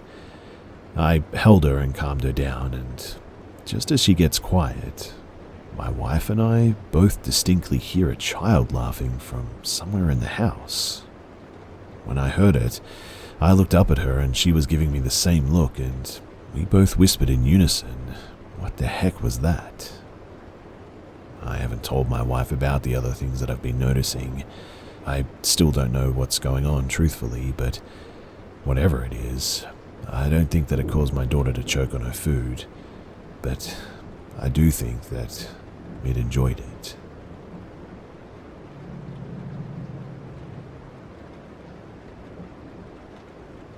We purchased our first house April of 2020, me a 32-year-old male and my wife 27-year-old female.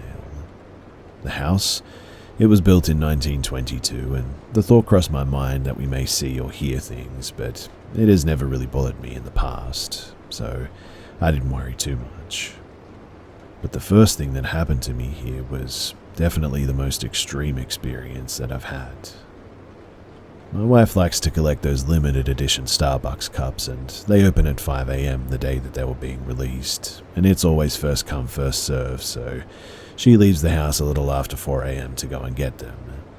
As soon as she left, I hear her driving down the driveway, and I get this very weird feeling that I wasn't alone and felt like something was watching me.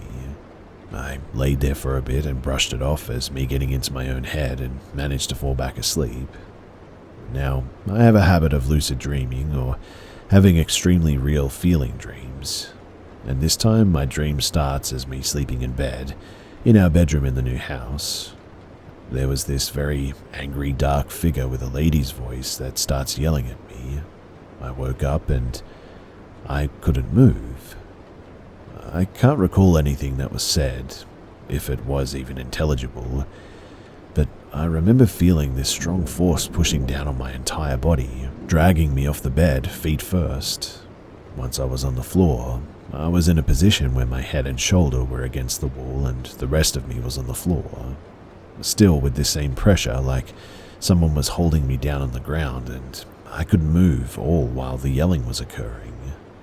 Then I just remember waking up thinking that I was on the floor, and I took a few seconds to realize that I was actually still in my bed, shaking and out of breath.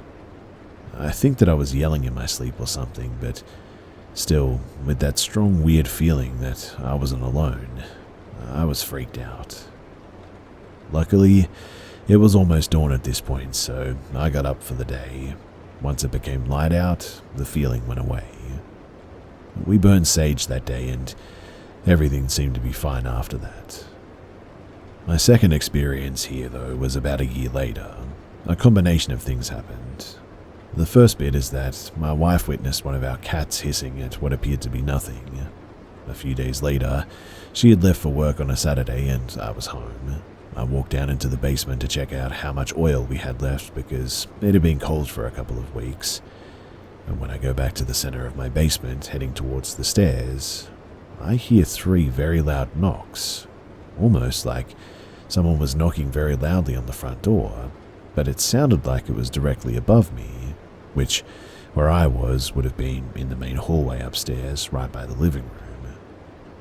I headed upstairs and checked both doors, but when I did, nothing.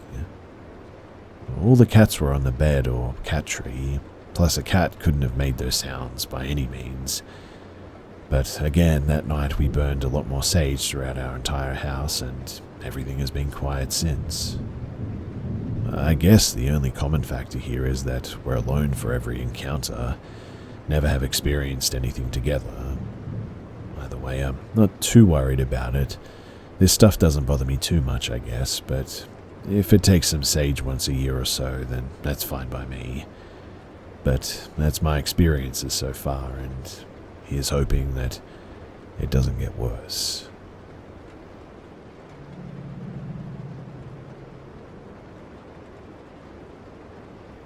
So one day last year, I was hunting on a ground blind on the outskirts of a field, about 20 yards from a stream. On the other side of the creek was a massive uphill slope completely covered in trees. We call this area the Thicket, and this property is roughly 2 hours northeast of Atlanta, GA. This particular day wasn't very active by any means. Had been in the blind about maybe half an hour and hadn't seen a deer yet. I heard something walking slowly down the hill behind me though, about my 4 or 5 o'clock, and just stopped right about the time it gets to the creek. It sounds heavy as it walks, so I'm expecting to see a deer, as there aren't really any other good-sized animals in the area. There have been bears sighted on the small road the property lays on, but it's always a big local story, and I've been living here for like 30 plus years and never seen one. Anyway, it's quiet for a moment. Then all of a sudden I feel something hit the top of the blind, about the size of an acorn maybe. I'm under a small tree, so I don't think much of it, but after about 30 seconds, it happens again. The nature of these occurrences leads me to believe that something didn't fall on the blind. Something was thrown at it. Now is about the time that I start asking questions. I didn't have time to ask many though before it stepped into the creek, and I can hear water splashing around. As a confirmation as to just how big and heavy this thing is, it was splashing a lot, whatever it was. I finally work up the courage to stand up in the blind and look out the back window flap to see if I can see my assailant. But there's nothing there, and the noises suddenly stop. I sit back down, wondering what the heck is going on behind me, and starting to get a tad bit unnerved. That's when I hear its grunting, and it makes these concerning vocalizations and once again starts stomping around in the creek. Now, when I hunt, I'm usually carrying a buck knife, a 9mm handgun, and my primary rifle is a Browning X-Bolt, chambered in .300 short magnum. For anyone who doesn't understand what that means, the too long didn't read version is that it's a massive, unreasonable, powerful bullet. Most deer that I kill with it never run away and bleed out somewhere. They're usually dead before they even hit the ground from blunt force trauma. In short, it's a hair short of being considered overkill. The reason why I tell you this is to highlight the fact that I wasn't exactly defenseless at the time, quite the opposite. After about 2 or 3 more minutes of hearing this thing causing a ruckus in the creek, I decided that my only way out of this was a confrontation.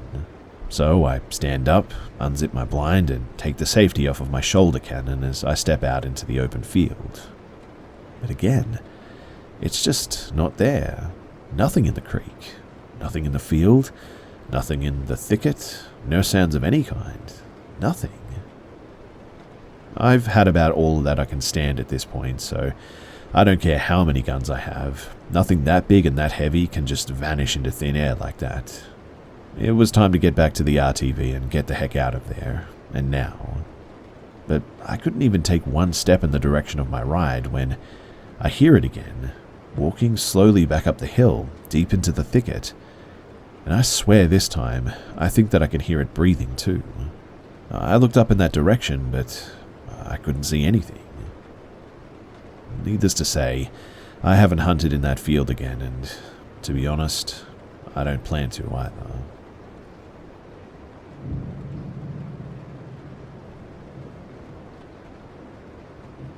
I currently live in the middle of a duplex-style 6-unit apartment complex. We've lived here for close to a year now. Since moving in, there have been a number of renovations and improvements on the property. The previous owners of the establishment were of Japanese origin, and the family had several graves on the property too. They owned the land for decades and were actually forced to sell due to the economy. On both sides of our unit, our immediate neighbors are a Catholic old woman, and on the other side is a family recently immigrated from Mexico. Not to mention too that the land that I live on is in western Pennsylvania, and there are several Native American burial grounds surrounding me as well. I give this context to explain where some of my recent research has factored in. So, after moving in, me and my wife have experienced doorknobs leading outside the house wiggling late at night, and just an overwhelming sense of dread when on the property outdoors at night. There have been some headaches and nightmares following this as well. We had some doors locked on their own, and including the bathroom one, which luckily has one of the sort of coin unlock safety features on the outside. I don't know if you know what I'm talking about, but we could still get in. But we've also heard strange deep groans coming from the large field outside, which we originally chalked up to deer mating in our area. All of this was pretty easy to pass off, as we're semi-skeptical and don't really often jump to paranormal conclusions, I guess you could say. That was until our roommate moved in. Since then, both me and him, both of us being men, have experienced a growling entity, is all I can say, in the lower level of the building. We both have described the sound almost perfectly despite being alone when hearing it. The doorknobs have been rattling more frequently and violently, even on days with no wind, which has started to debunk my previous conclusion. The growling that we hear is sort of a mix between maybe a dog and a painful groan. It's happened several times all around 3 a.m, and we also both have a habit of waking up around that time with no explanation or outside noise interference. I personally have experienced an overwhelming amount of dreams that involve being followed, chased, watched, or otherwise tormented by strange humanoid creatures. All of these began within the past few months too. Now, while the probability that this spirit is that of a previous tenant or perhaps a Native American possibly buried somewhere near the property, I personally believe that this is of Japanese origin, possibly a member of the family that used to own the property. I get the feeling of abandonment and anger due to the changes made to our residence. I've tried to do the usual salts and sage, prayers and protection rituals, but honestly, nothing has reduced the activity. I am willing to coexist with whatever this is, but with the locked doors and objects being moved, it's starting to feel as if whoever this is or whatever it is does not entertain the idea of our presence. If anyone has any idea of what this might be or why conventional methods are just not working, then feel free to leave it in the comments, because I'm interested to see if there's something that I might be missing.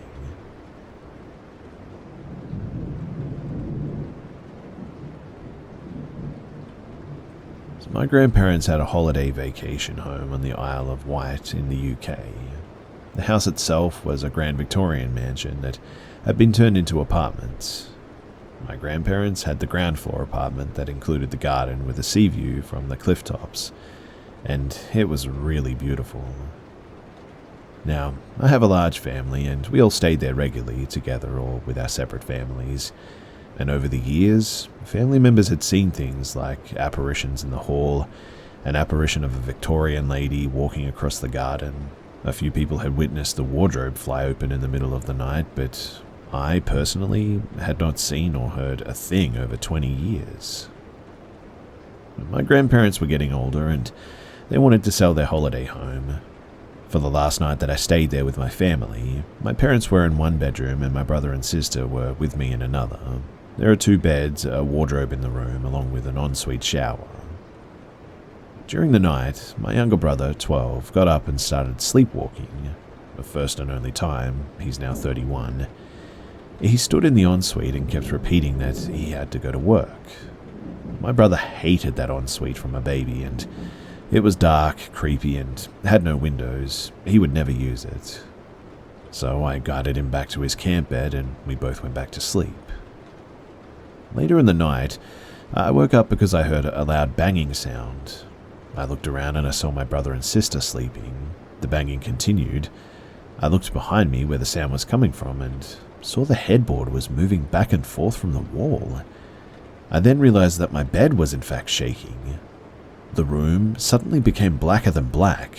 Hard to explain, but I was so petrified, I think, that I must have just passed out because I really don't remember trying to get back to sleep or anything. I just remember waking up in the morning.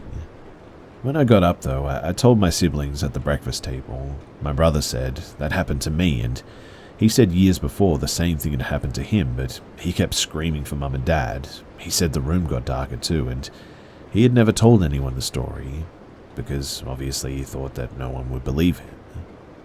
He's an adult now and still doesn't believe that it was paranormal and that it was probably just his imagination.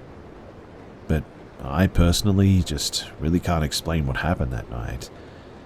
I mentioned about my brother sleepwalking as it was so out of character for him, and it just felt like part of all the weirdness that night. I don't think that it was sleep paralysis, as I distinctly remember moving around in the bed, but I would love to hear your thoughts. Malevolent, or perhaps playful?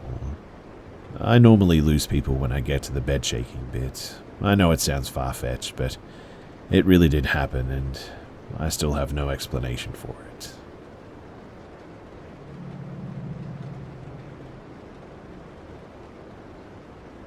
I'm a petite woman, and at the time of this situation, I was around 26.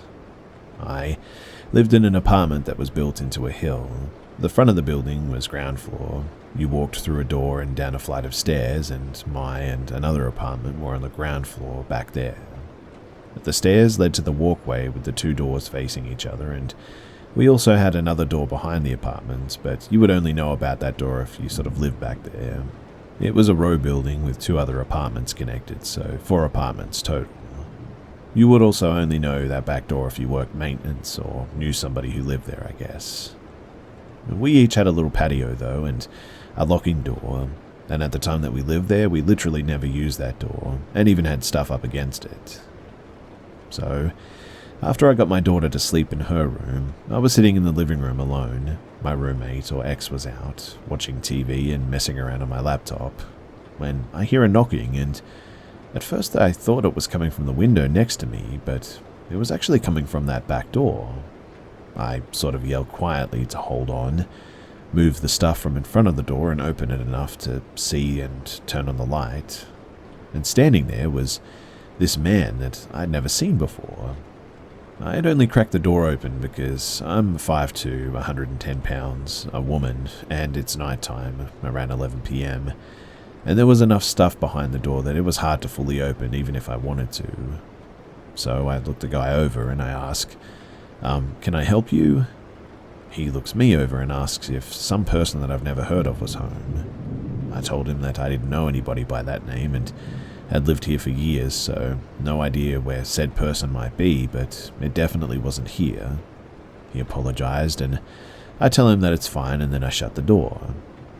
I was a little on edge, I admit, because, why the heck did this dude come to the back door instead of the well-lit front door, right? So I sit back down trying to convince myself that this was just an innocent encounter when he knocks again. This time, though, I'm a bit scared and angry. If he wakes up my daughter with his knocking because I don't answer, it will take me literally hours to get her back to sleep. So I crack the door and angrily tell him to go away. He's standing there with his shorts around his ankles, just cranking away. I screamed and slammed the door, running to the kitchen to get a butcher's knife and called the cops. I sat in the door of my daughter's room holding the knife with all the lights off on the phone to 911, whispering to the operator so I don't wake up my daughter. I don't know how my scream of the disgust and the fear didn't wake her up, to be honest, but at that point, I'm too scared to be grateful, but since she had 2 big windows that the jerk had to pass to get to my door, I'm not taking any chances that that pervert might try to look in or even get to my daughter.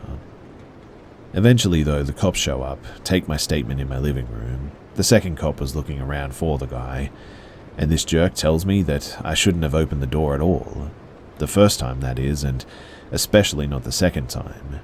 He told me that I should be more careful and they'll look, but he doubts that they'll find this guy. He basically shamed me for opening my own door, and I went from shaking in fear and shame to straight up angry. I told him that I didn't do anything wrong. This is where I live, and my sleeping daughter didn't need to be woken up by some jerk insistently knocking at my door. He got defensive at this, and I told him to leave. After that, though, I double-checked all the doors and the windows and stayed up with my knife until my roommate got home around 4 in the morning. I had called him and told him everything after the cop left, but he was far away and it took him a while to get back. He told me to go to bed after he got back, and I just couldn't. So I made myself a bed of blankets and stuffed animals next to my daughter's bed and was able to get a few hours of restless sleep before she woke up in the morning. I still don't know how that guy knew about the back doors, or if he even actually knew somebody who used to live there. After the situation, it's hard to believe that he didn't know that I was there alone. I never saw him again, though, and we never had another visit to the back door. But after explaining what happened to the front office of our apartment, they provided all of us with little fenced-in yards and also a chain lock for the back doors.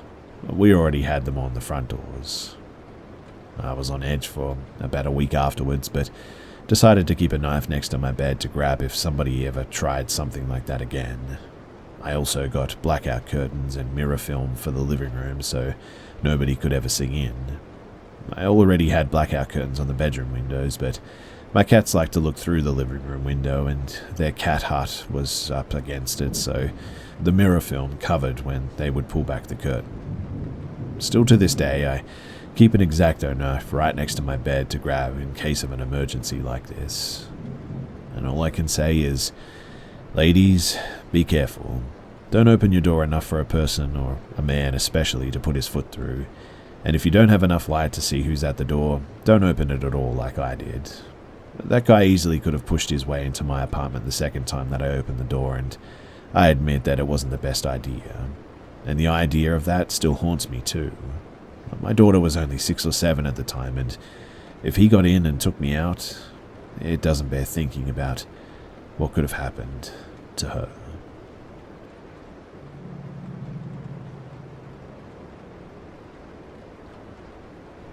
So, I didn't grow up in a very good area.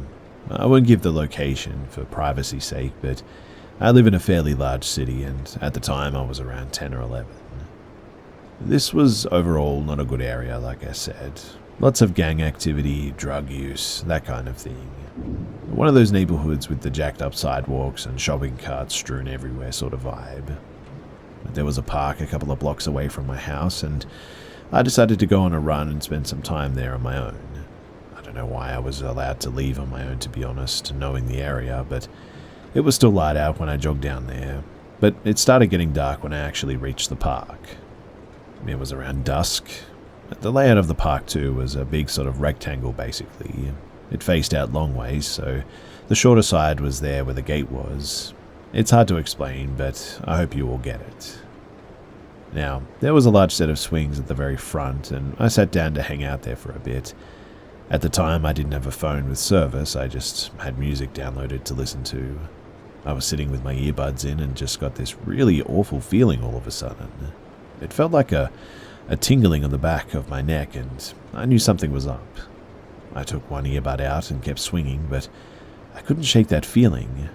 Finally, I turned around to check behind me, and there was an alleyway leading into the park that sort of curved, so you could only see part of the way down. It was all white gravel, and down the alley was a dumpster. And there was a figure on the ground, with what I can only describe as a ton of red stuff around him, which, looking back, I now know was a lot of blood, and another guy standing or walking towards me quickly. The alley was across the playground, about 40 feet away, maybe, and as soon as I saw the man approaching me, I dipped out of there as quickly as I could. He definitely had something in his hands that I couldn't really see, but he was holding it like a knife or a pair of scissors, I would guess. I sprinted the couple blocks away back to my house, and I got in through the back to make sure that nobody saw me. I'm not sure if he followed me, but I could have sworn that I heard running at one point. I didn't tell my dad until years later, and He fully believed me knowing the area. That area was just bad news, and I'm genuinely amazed that something bad didn't happen to me with how much I was let out alone. I really hope that I didn't witness what I think I did, but to be honest, I think it was what I saw.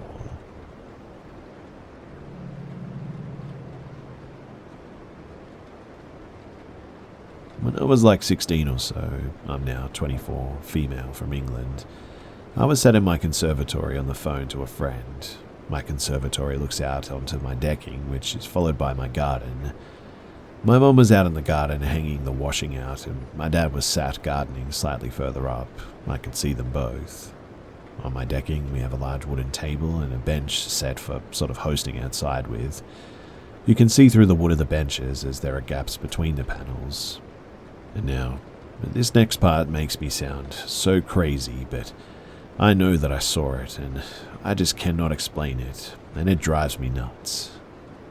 So when I got off the phone with my friend, I saw an extremely pale, disembodied hand pop up from behind the top of the back bench. It just shot up, fingers spread wide, kind of like jazz hands, I guess. It then started frantically waving at me and then put its index finger into a point gesture and started rotating its wrist really fast, and then would point left and right and then back to a wave. The whole ordeal lasted about maybe 10 seconds, and I must have blinked and then it was gone. I could see though that there was no one there, and I sat in complete shock for about a minute, wondering what the heck I just saw. My parents, who were busy, were also oblivious to this happening. I walked out to the garden soon after. I was so on edge and mouth wide open and stuff, and mentioned it to my mum, who I think just thought that I was making things up. I'm really not sure, but I've mentioned it since, and the more I've spoken about it, the more I think that she believes me, because what a random and specific thing to lie about, right? I didn't even bother telling my dad because I knew that he wouldn't believe me for a second. But I think about this situation regularly and have moments where I question if this was just my imagination, as it really just makes zero sense. Plus, nothing has happened to me like this before or after this event too. Somehow though, I know deep down that I saw this disembodied hand as clear as day, and I'm wondering if anybody else has had any similar experiences. Do let me know too, so that I can feel slightly less insane than I already do.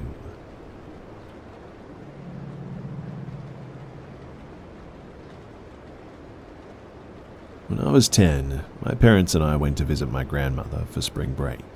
My cousin also came to visit, and we decided that we wanted to go to the YMCA for the day. My grandmother dropped us off and said that she would come and pick us up in maybe about 4 hours. On that day, the YMCA was pretty much empty. There were a couple of adults in the exercise room, but that was pretty much it.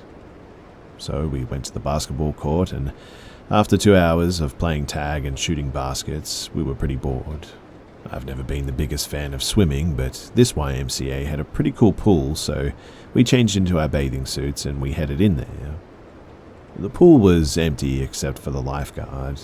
We played a bunch of games and swam laps, but after about an hour, there wasn't really much left to do, and there was no one except us to hang out with to keep things interesting. So we decided that we would play a game of seeing how long we could hold our breath underwater. We stood in the shallow end near the clock on the wall so we could time ourselves. Instead of fully submerging too, we just sort of stuck our heads face down in the water. We did this a couple of times and I was winning. On our last round, I felt a tap on my shoulder though. I figured that it was my cousin giving up and telling me that I'd won, but instead it was the lifeguard who told me to knock it off or she was going to have to ask us to leave the pool. Since we were tired of being in the pool, we figured that we would get out anyway, get dressed, and we would go back to the basketball court until my grandmother picked us up. We only had 1 hour left anyways, and the water at this point was freezing. As we got out, the lifeguard stopped us and asked if we wanted to go into the sauna to warm up a bit and dry off. The sign said 18 years or older, so of course we were super excited that she allowed us to do that. She walked us to the sauna and unlocked the door. The door was glass and the interior was made entirely out of wood. Inside above the door there was a clock, probably to help make sure that you were not in there for an unsafe amount of time. The lifeguard stand was adjacent to the sauna, but if you looked out the door, you could clearly see it. So she followed us in and went over to the thermometer, encased in plastic, and unlocked it so that she could crank up the heat. I figured that she must have to turn it on each time, so I didn't think anything of it. Both my cousin and I were very young and short girls, and so we really couldn't see the temperatures that were printed on the thermometer knob, but I know that she was turning up the heat, that much I'm sure of. Then she left and she shut the door behind her. I thought that I saw her, though, lock the door too, but I thought to myself, why would she lock the door when we might want to get out? I checked the clock and decided that we should get out in maybe 10 or 15 minutes. It was already plenty warm in the sauna, but now the room was blazing, and it felt nice because I was so cold from the pool at first. After about 15 minutes, though, it was starting to get a little bit too hot, and my cousin agreed that we should leave so we can get dressed and all that. I went to turn the doorknob on the door, but it wasn't budging. I thought that maybe it was jammed, so I shook it, but it still wasn't opening, and then I let my cousin try. She couldn't get it open either. We figured the lifeguard would be back in a couple of minutes, so we sat back down and waited. The room was getting hotter now too, and I really wanted to leave. I got up and started banging on the door and shaking and twisting the knob, trying to get the lifeguard's attention. My cousin got up and joined me. We started screaming at the top of our lungs for her to let us out, but she just seemed to stare right ahead. I don't think there's any way that she couldn't have noticed or heard two little girls banging and kicking the door and screaming like that. But now, we had been in there for about 25 minutes. It was now so hot in this sauna that it was hurting to breathe. It felt like my lungs were on fire. My eyes and skin were burning, and we sat back down and put our towels over our heads because they were still a little bit damp and it made it easier to breathe. I was so worried about my cousin as she is a couple of years younger than me, and I looked at the clock and saw that we had been in there for 35 minutes now. I got up and walked to the door again and saw the lifeguard still just staring straight ahead. Again, I tried to get her attention by screaming that we needed out and banging on the door as hard as I could, but still nothing. I was starting to get pretty dizzy at this point, so I went to go and sit back down, but the wooden seats of the sauna burned my skin. My towel was completely dry, so I put it underneath me to sit on. My hair was also dry, but I wrapped it across my face to cover my nose, and I squinted my eyes so that they didn't burn as bad, but I still just couldn't watch if anyone walked past the door or anything. It helped a little bit, I'll admit, but it wasn't great. My cousin was lying face down with the towel over her head, not moving or saying anything, so I nudged her to make sure that she was still okay. She was, but I could tell that she really needed to get out of there soon because she seemed a bit disoriented. It had been about 45 minutes and I was extremely nauseous. There was no way that the lifeguard would forget that we were in there, and I thought that she would have come back soon, but there was this little voice in my head telling me that maybe she purposely locked us in there. Finally, though, a man walked past the door towards the pool, but for some reason I just couldn't get up. My whole body was on fire and I felt so dizzy. Luckily, this man wasn't going to the pool. He, thankfully, wanted to be let into the sauna and came back with the lifeguard. I saw them walking this way and immediately jumped up to grab my cousin. I knew now that for sure that she had locked us in there because she pulled out her keys to unlock the door and let the man in. I didn't want to take any chances of us being trapped in there any longer, so as the man was trying to walk in, I was trying desperately to shove our way out. But as we were trying to get out, the lifeguard started trying to shut the door and push us back with it. The man was clearly confused about what was going on and said, I think they want out. The lifeguard let out a sigh and opened the door fully, and we ran away as fast as we could into the changing room. We only had about 10 minutes before our grandmother was supposed to pick us up now, and we were both so shaken by what had just happened that we didn't say anything to each other as we got dressed or on the car ride home. When we got back to the house, my parents were making us dinner, and I told them the story of what had just happened. They thought that I might have been just exaggerating, and they didn't believe me. I truly think, though, that that woman was going to try and let us cook alive in there. The only bit of doubt that I have is what would have happened if we actually died. She obviously would have gotten the blame, so what was her endgame? I'm 21 now, but I think about this interaction all the time, and when I'm in small spaces or I get too warm, I still have panic attacks. No one that I know really believes this story, and I get it, it's pretty absurd. I'm really not sure if I'm allowed to ask for opinions, but what do you think that this could have been? Do you think it was just some crazy misunderstanding, or do you think that she really just left us in there to die? And if so, why would she do that? Especially when she could get the blame.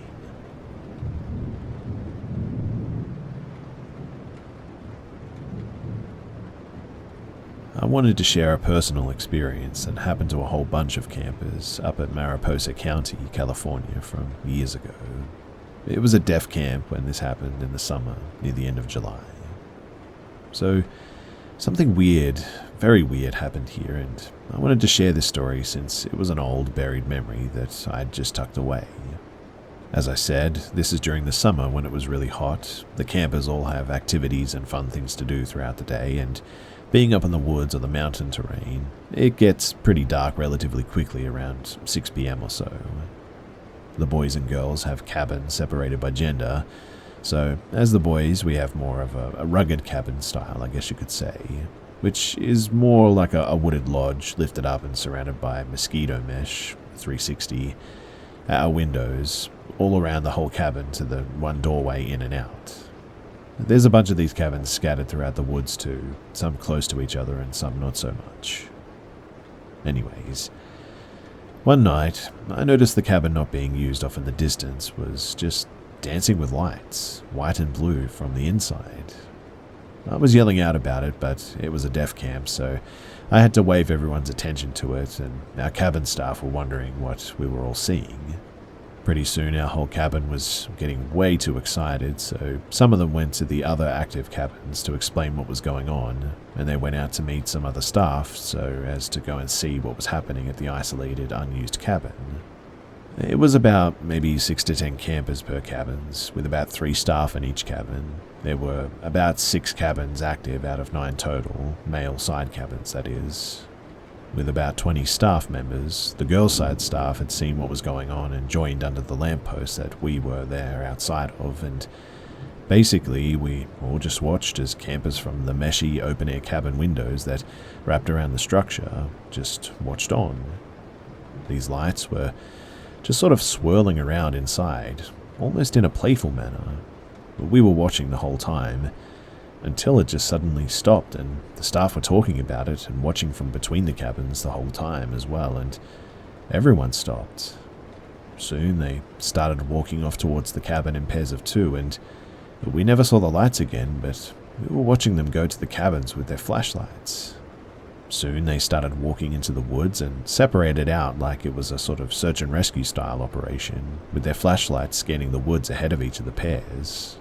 A few pairs started moving around sort of erratically until everyone looking around ran back to the lamppost and explained what happened, and the staff went back to their cabins to wait for morning. One of my staff said that he saw something twice the size of him, and he's like 6 foot tall, was the color of a sort of white-grey color, and it ran by him so fast that he said that it was just not possible. In other words, it wasn't human. He couldn't make out any features or see any face. He couldn't tell what kind of body it was.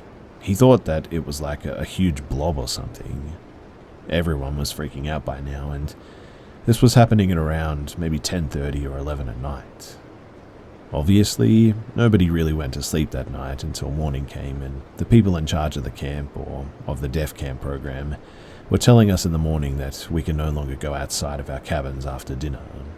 They didn't want anyone to get hurt or anything bad to happen, and people suspected that someone was trespassing, but those of us that saw the lights knew that it wasn't light from a flashlight, since they were literally dancing around like an air show going on inside the cabin. Strangely enough, though, nothing happened ever again after that night, but it was so strange, and the explanation of whatever some of the stuff saw sounded like, I don't know, like the Fresno Nightcrawler to me or something. It was a weird night, and something that I'll never forget. something that I think about often because, to be honest, I'm just completely puzzled by the whole thing.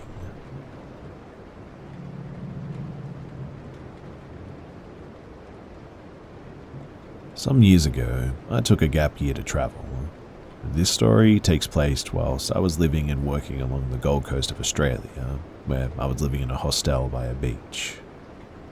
So, late one afternoon, I was in a pretty upset state of mind, and so I decided to go down to the beach to blow off some steam with a walk.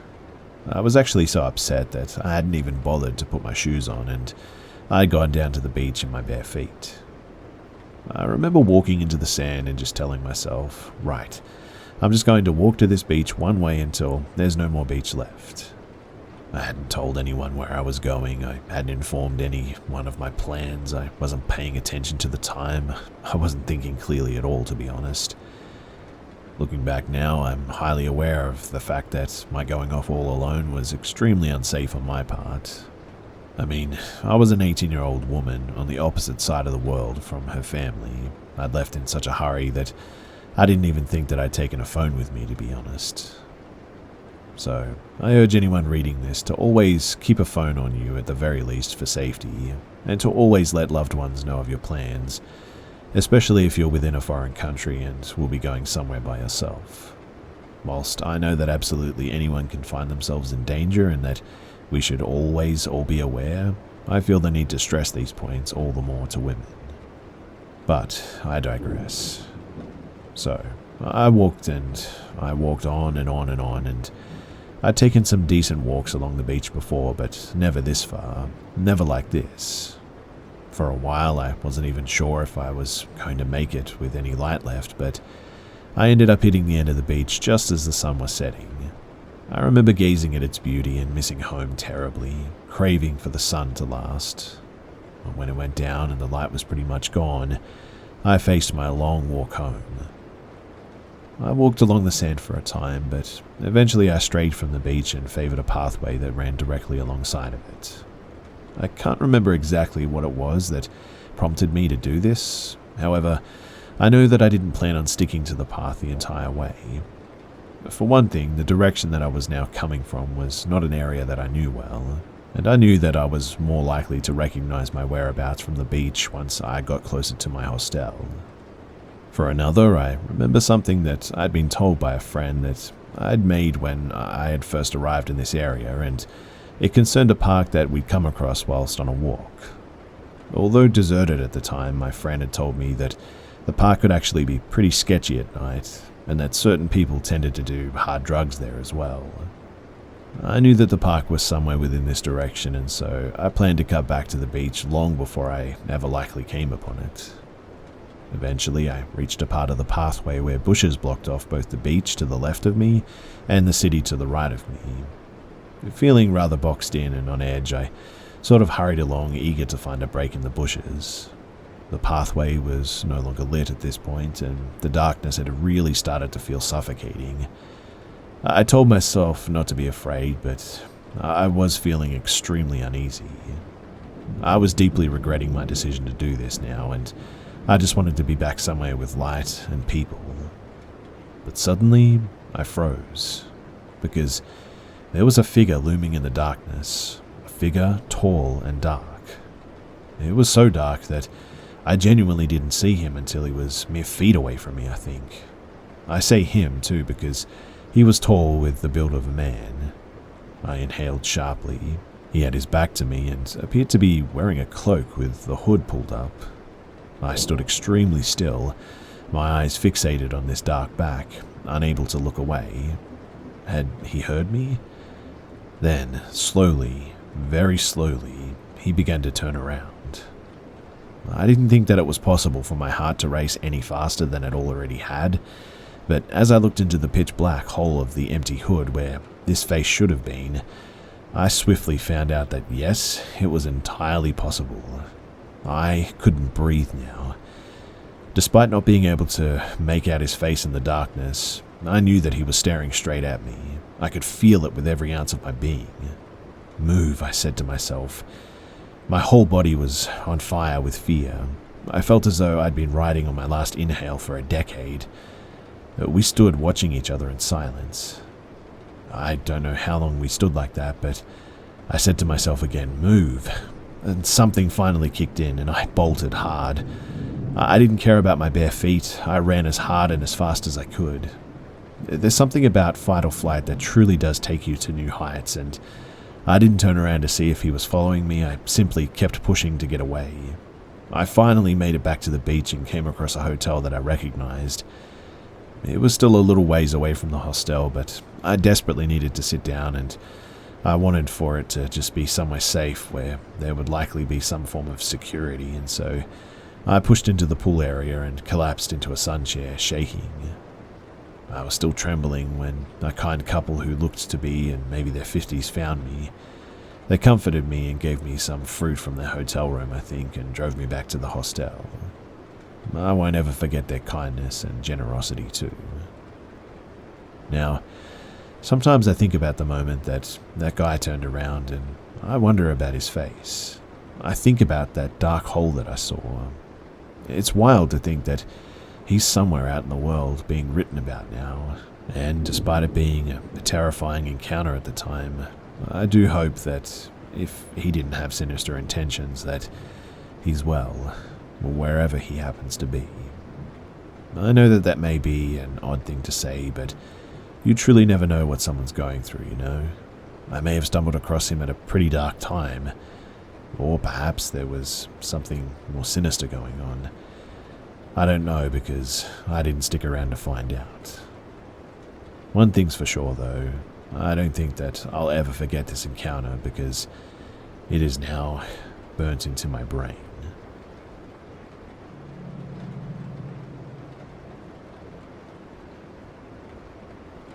So, I have a history of sleep paralysis, but it always happens when I'm on my back. It's usually pretty quiet and serene, I guess, but I sometimes would see an abstract human-like figure who was sort of ghost white with long black hair and appeared to be female. It used to creep me out a lot, but I've learned to just keep my eyes closed and fall back asleep. It was a huge comfort once I got a little bit older too and realized that there really was actually nothing threatening about these episodes and that it was basically just a harmless hallucination. I learned to recognize my sleep paralysis and cope with it, so it was no longer a stressor for me. Now, fast forward, and I was in college at this point, living at home with my parents and two of my brothers. I had fallen asleep in the family room, which was sort of like an extra open space that we used as a playroom growing up. My parents' house was built in the 70s, and at one point, an addition to the house was added by previous owners. That's where our family room is, along with an additional bedroom in the back corner and the laundry room too. And I had fallen asleep on the couch back there. It faced the entrance of the family room, and from here you could see the kitchen and part of the living room. I was having a perfectly normal dream when suddenly the dream was sort of abruptly changed. Metaphorically, it felt like I had been casually watching cartoons when sort of like a broadcast alert interrupted the program to bring the viewers terrible news. I don't remember much about the dream, just a few details, like, well, one, it was Christmas. The lights were off, but the Christmas tree illuminated things enough to see. 2, it was a different house, yet the view from my sleeping position could sort of overlay the view of the dream perfectly, if that makes sense. Like, the layout of the dream was built upon what my sleeping eyes were looking at in real life. 3, there was a very unhappy or angry little boy. He was very small for his age and skinny. His head was too large for his body, and he was wearing a helmet of sorts. I got the impression that maybe he was sickly and was wearing the helmet for medical reasons or something. Then, in real life, I was awakened by the entire house shaking. Now, I don't live in a place that has earthquakes, so this immediately freaked me out. It was insanely loud too. I could hear the windows rattling and could feel everything rumbling around me. I was unable to move again. The room was dark, but I think there was a weird sort of green glow. I kept hoping that someone would come and get me and save me. And now this part might sound a little bit insane and dumb, I know, but please bear with me. The fear that I felt was very real at seeing something like this that I couldn't explain. There was some kind of monster right in front of me, and it looked like a tangle of limbs and had no face. I felt like it wanted to hurt me, and I was extremely threatened by it. I remember thinking, like, is this actually happening? How am I going to explain this to anybody? I was completely panicked at this point too, but still couldn't move. It's the worst fear that I'd ever felt in my life, in fact, and I don't remember what happened after that, just that at some point I was able to break free, and I ran to the bedroom that was back here with me, and my dad was sleeping in there, and he was the closest person in the house. I woke him up bawling like a baby and trying to explain what just happened. I think that my family thought that I was having a mental breakdown when we all went over it again the next day. And, to be honest, I still have no real explanation for that night. Like I said before, I know my body and I know my sleep paralysis episodes, but this felt like something different. I was on my stomach when it happened too, not my back. I also distinctly felt like a foreign presence had entered the room that night and terrorized me. This wasn't just my brain this time, I think, and this was something else entirely. It's never happened again since then too, but my family and friends all agreed that this edition of the house never felt quite right, especially at night. After this, I decided never to sleep back there again and have been fine ever since then. Whenever we do have guests, they always feel anxious sleeping back there, and some have reported having unusual or sort of disturbing dreams when sleeping back there. Now, I'm not usually quick to believe in paranormal explanations for stuff like this, but there is a small detail that is likely unrelated, but I thought that it would be interesting to mention. A few years later, once all the kids moved out, my mum started remodeling the house at one point. They knocked a wall down, and inside was a mummified kitten alongside of a vintage black and white photo of a girl. It freaked the contractor out, and they decided to throw it away, but my brother sent me a picture of it before doing so. It's the front and back of the photo, and also I don't have the photo of the poor kitten for obvious reasons, and even if I did, I wouldn't feel comfortable sharing it. I love animals, and especially cats, so I was very saddened when I heard about it being found that way. I can only hope that it had a natural and peaceful passing, and that it wasn't, like, abused in any way, but finding it there in the wall like that, I don't know, that seems pretty sketchy. I still get teary-eyed, though, when remembering this incident due to how confusing and scary it was for me, and also just how sudden and unexpected it was.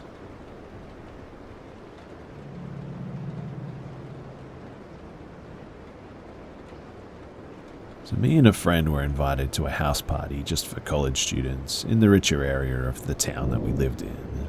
So the house was huge with like an acre of land and a pool area and everything.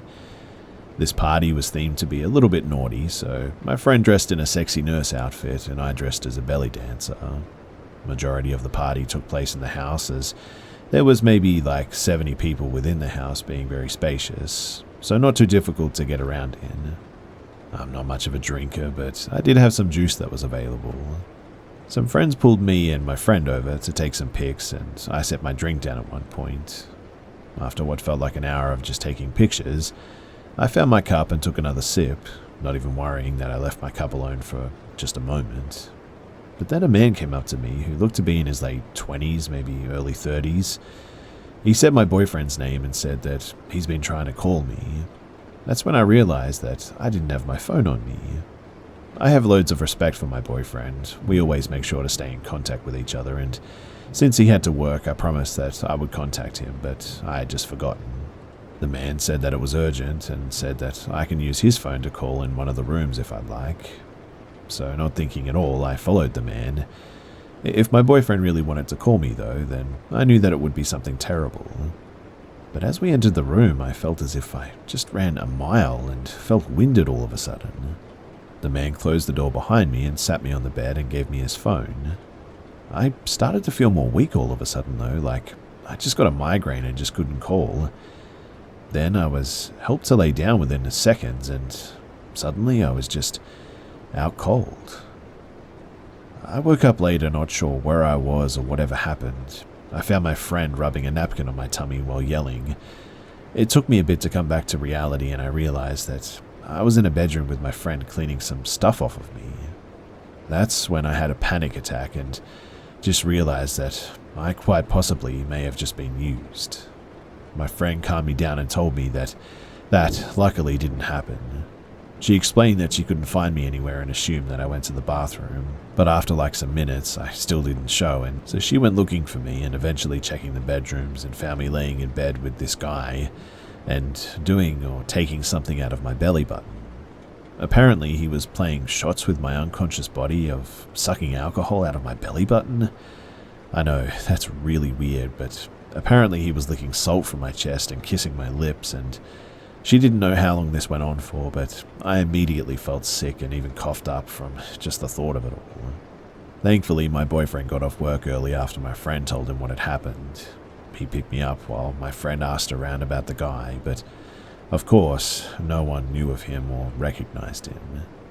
I was taken to urgent care and looked at, and thankfully nothing was wrong with me, and the drug in my drink didn't cause any further harm than just knocking me out. I do wish that the story ended here too, but I then started to receive texts from a random guy. At first he was just asking me random things and I just didn't reply, but then he showed me a pic of my torso and started saying creepy things to me, and even giving me the impression that he may be stalking me. This is still going on today, just texting me randomly, and I've had the idea to try and bait him one of these days to finally have backup to catch him, but I don't know how smart that he could be and what he'll do to me if things really don't go as planned.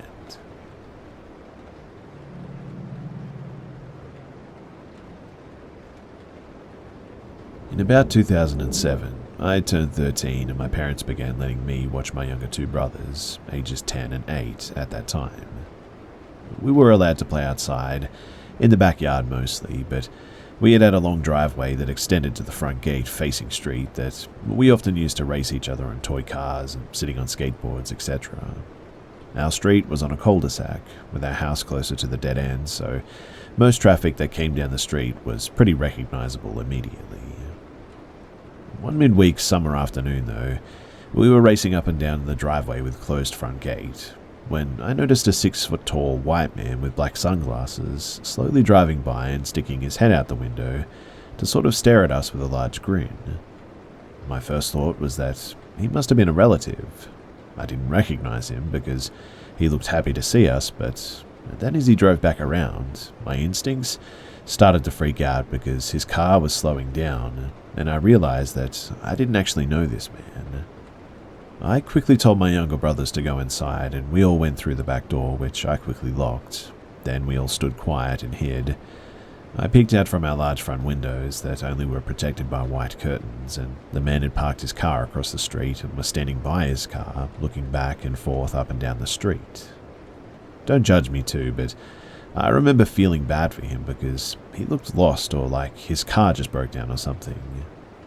My middle brother was also peeking out the window with me as we told our youngest to just stay in the opposite side of the house, but keep the TV off and stay silent. He stood out there for maybe about 5 minutes, just moving things around in his back seat and trunk. But my sympathy turned into fear when the man started walking from across the street towards our house. I quickly went into the doorway and we laid on the floor hoping that he wouldn't see us at low level through the curtain, that is. He rang the doorbell 3 times and kept trying to look in. I remember feeling frozen, but still being naive, debating if I should just see if he was okay or find out what he wanted. He said hello 2 times and looked really frustrated, which kept on making me feel bad for him, I guess. He rang the doorbell 3 more times, stood there, and finally just left. He was dressed in a nice dress shirt and pants and didn't look homeless or anything, which is why I kept thinking that his car malfunctioned, but as soon as my parents came home that night and we told them what happened, they put locks on the gate and added a security camera. I think what scares me the most, though, as an adult now is just how close I was to opening that door for him and the endless possibilities of what that could have meant. Had he been watching our house before and seen 3 young boys? Did he just need car help? This was right before cell phones were everywhere, and I never saw this person ever again, so I doubt it was a relative, and I grew up in a suburb where entire cul-de-sac is Asian or Hispanic, and so this man definitely stood out. But it still freaks me out to think about it, mostly too just how excited he smiled when he first saw us. Anyways, I just wanted to share this story and just tell all the parents out there to be careful.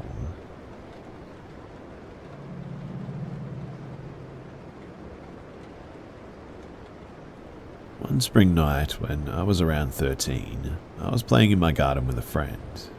I lived in a small bungalow with an overwhelmingly large garden, large enough to house a World War II era bomb shelter with a lot of space left over too. And toward the far back of the garden there were trees, bushes, and a tall metal fence backing onto the opposite neighbor's garden. It was pitch black around 10 p.m. when I was messing around with a friend in the garden. This part of the garden is far enough away from the bungalow that any light radiating wouldn't illuminate the area. So I turned and looked towards the back, and I saw someone standing there, about 15 feet away from me, standing, I would guess 7 feet tall, but black as anything that I'd ever seen. It was the shape of a person, but something immediately felt off about it. It was so black that it was almost radiating darkness. It's hard to explain exactly what I mean by that, but it wasn't black like a smoky apparition, but completely solid and so much darker than the night around me. It was that dark, in fact, that I felt like I could reach out and physically touch it. It wasn't in my peripheral vision or anything too, but I was staring directly at it. What I mean is that it wasn't a dream or a vision with my eyes closed, or briefly in the corner of my eye or anything. It was right in front of me. Immediately, too, I felt intensely fearful, but I'm not sure if that's because I was generally creeped out or because it was malignant. I quickly grabbed my friend who was next to me and ran inside as fast as I could. My friend didn't see the same apparition as me, but he saw what he described as shapes in the air right around the tree where I saw this person. Our parents immediately investigated because they thought that somebody might have broken in, but when they did, they found nothing. It would be impossible for someone to break into our garden anyway. But afterwards, I just had this constant feeling of always being watched until we moved out of that house about a year later. I'm 27 now and I still think about this. I don't suffer from hallucinations, sleep paralysis. I don't really believe in the paranormal or think ghosts are real. I'm very skeptical and I have a bachelor's of science in psychology, but I know that I saw something real that day that I just cannot explain. And the fact that my friend saw shapes, or whatever that means, suggested to me that I did indeed witness something strange and didn't suffer from a minute worthy of insanity or something. But I am wondering if anybody else has had any similar experiences to this, and do you know what they are? If you do, I would love to be in contact.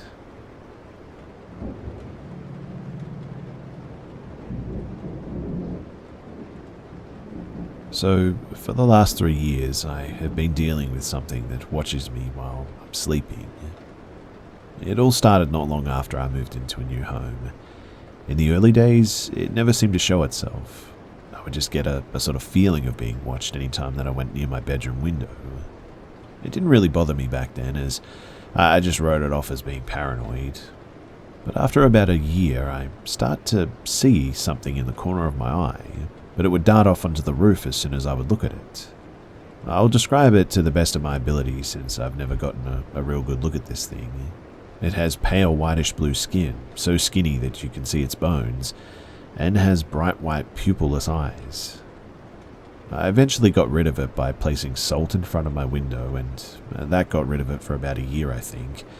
However, when it returned, it came back, and it came back stronger than before. I would start to hear a little girl's voice calling my name as I would try to fall asleep sometimes. Though I'm not sure if this was connected to this thing or something else, but as well as this, I would hear whispering in my ears and scratching at my bedroom door. I don't own any animals, too. Not long after this, a human face, I would see it in my window when I woke up. The man that I saw was wearing a black cloak of sorts, and he had a very sort of cultist look about him. But the part that freaked me out the most was that when I looked at it, it just stared straight at me and would turn its head slightly.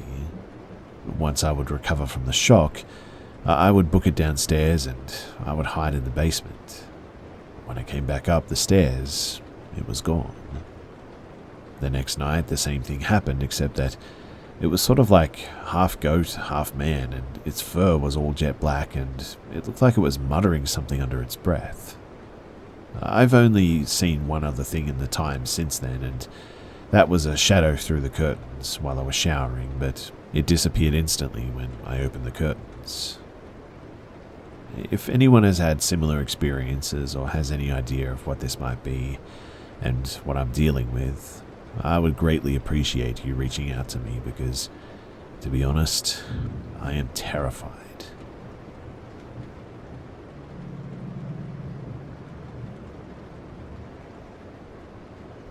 So I worked at a boarding facility for dogs and cats, and all I can say about that place is from day one, stuff was just off. The first thing that I noticed weird was that I would hear a voice right behind me, and when I turned around, there was no one ever there. Understandable enough, I mean, with 20 to 70 dogs barking all around me for their lunch or playtime or potty breaks, it was bound to happen.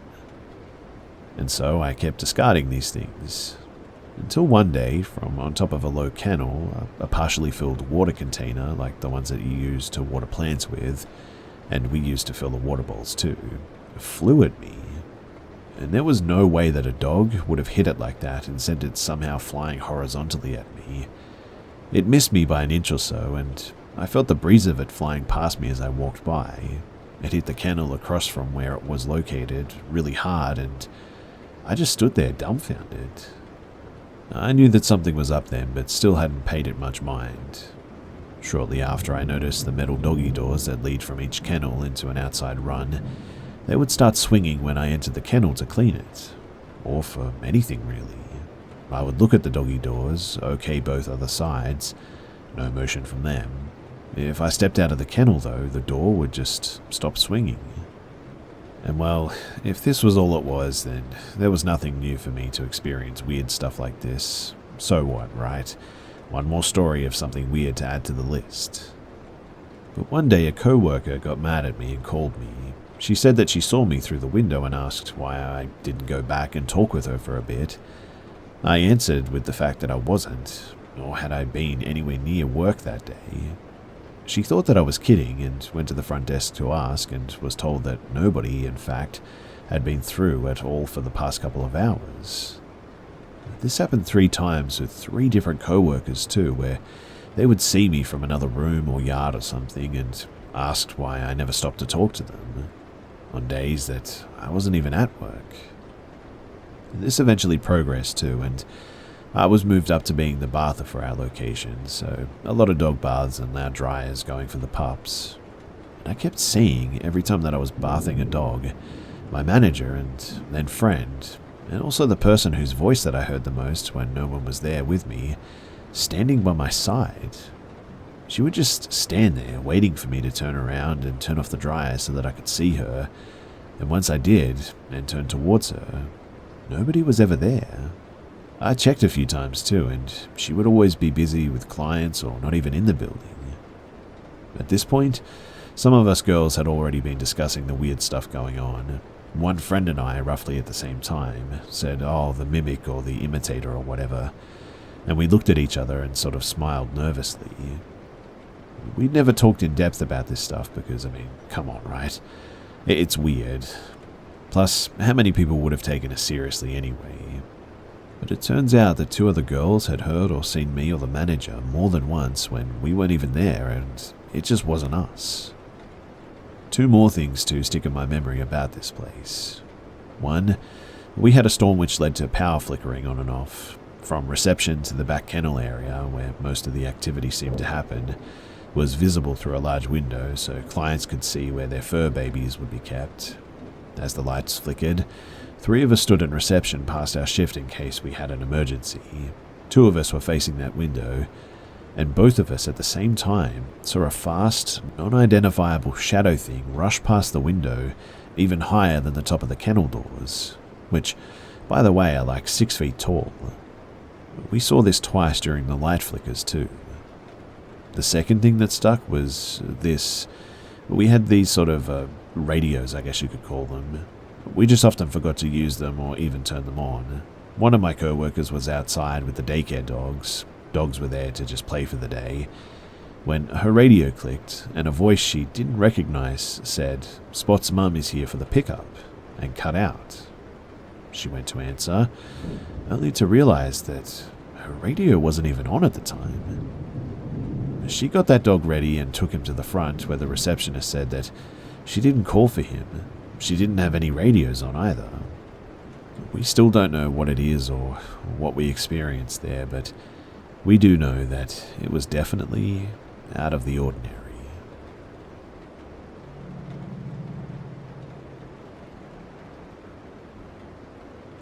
So I've heard this sort of story so many times, but honestly, I never thought that it would happen to me. So last night I was doing some Christmas shopping alone at a local TJ Maxx. I, 35 female, rarely ever go shopping alone, especially in the evening. Usually I have my kids or my husband with me. But I'm browsing around aimlessly, kind of just all over the store, not sure what I'm going to get. I see this young guy, probably early 20s I would guess, skinny with glasses. I don't really think anything of it. I went to a different spot and I see him again. He's in the same aisle picking stuff up to look at and putting it back.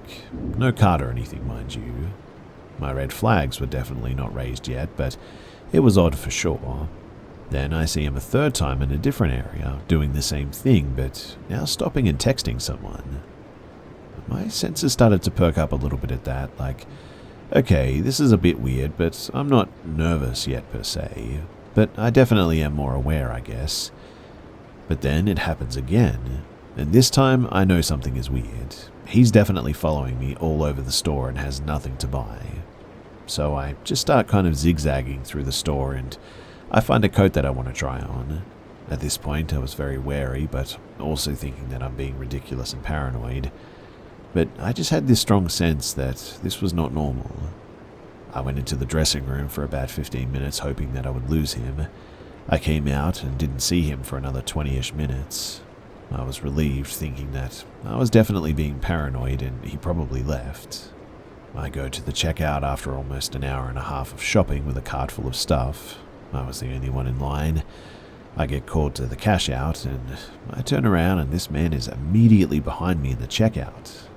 He just came out of nowhere and he had one item, so cheap, like a little decoration or something, and at this point, I was full on panicking. The cashier could tell that I was being weird and very distracted, and at the risk of sounding crazy, I almost didn't say anything, but I told her that I think that this man is following me. She was extremely empathetic and did not seem very surprised. She was like, "Oh, I'm so sorry, I'll have someone walk you to your car if you'd like." I was really thankful for her kindness too.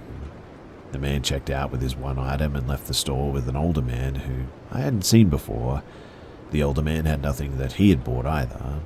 The parking lot at this store is a huge dark plaza as well, and I did not want to go outside alone. I just knew that it was a very bad idea. The cashier asked another employee to walk me out, and she was younger than me but really sweet. I apologized profusely because it was sleeting and cold rain and she had no coat on. She said, "I don't care if it's downpouring. I would still walk you to your car." It was really sweet, really, and she walked me all the way and even waited until I pulled out and drove away.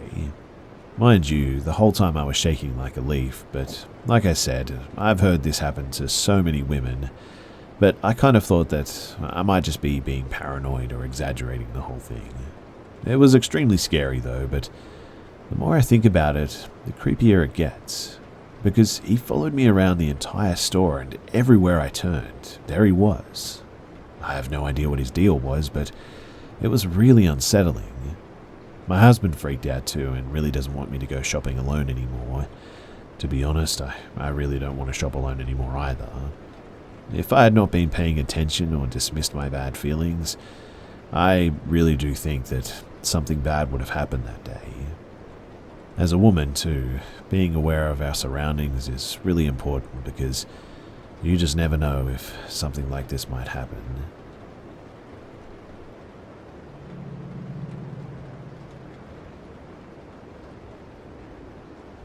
At one point a few years back, I ended up working in a small privately owned restaurant. It was set on a small main drag in a tiny historic community. The restaurant definitely stood out too amongst the locals and the tourists due to its multicultural food variety. The restaurant served everything from American cuisine to Indian, Thai, French, and Middle Eastern foods too. The small restaurant was formerly a popular privately owned Chinese restaurant and a local favorite, but unfortunately the older man that owned and operated it passed away inside the restaurant one day. So suffice it to say that the local townsfolk didn't take too kindly to the foreign city woman that bustled in shortly after his death and purchased his restaurant.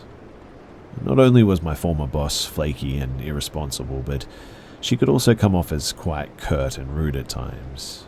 So she had a rough go at first obtaining the proper permits and whatnot in order to renovate the historic building.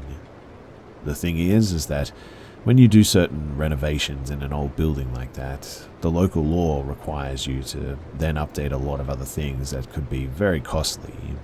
So that meant that she decided to just use the staff that she'd hired, which was us, to help her with most of the renovation work. Everything was going pretty smooth too, like nothing out of the ordinary.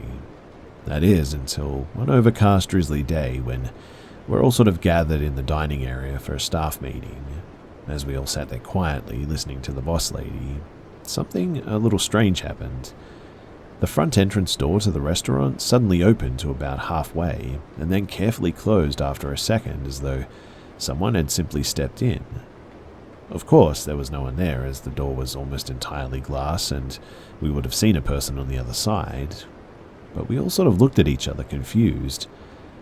But we just chalked it up to being the breeze since the back area door was open, though there was a set of closed kitchen doors in between, so it really didn't make much sense. Anyway, the second odd thing to happen happened to another employee when she was there alone one night. According to her, just after she turned a corner passing a shelf with some tools on it, an empty cordless drill case went flying past her head. It barely missed her and smashed into the wall in front of her. She definitely seemed pretty put off when she told us about it in the kitchen the next day. But following that, random small things would happen here and there. Like our boss would ask us once in a while why one of us didn't come into her office when she'd seen one of us walk by her open door, but we were usually puzzled by that, as none of us had ever walked past her office during that time. But besides that, we'd get the occasional strange sound, I guess, like a faint voice or a door opening or closing. Also, when I'd be in the kitchen putting together some ingredients for a recipe and I'd have to walk away for a second to go and grab another ingredient off the back shelf or something, but then I'd return less than like 15 seconds later, when one of the ingredients that I'd set out prior to leaving the area would be just gone. I'd end up having to measure out and prepare the same ingredient again, annoyed, and I never did find out where all that stuff went. But I had no idea that it was about to get a whole lot more terrifying for me personally.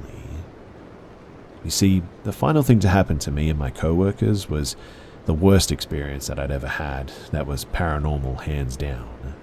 But in order to properly explain this part to you, I sort of have to explain a couple of things about the restaurant kitchens to you, so bear with me.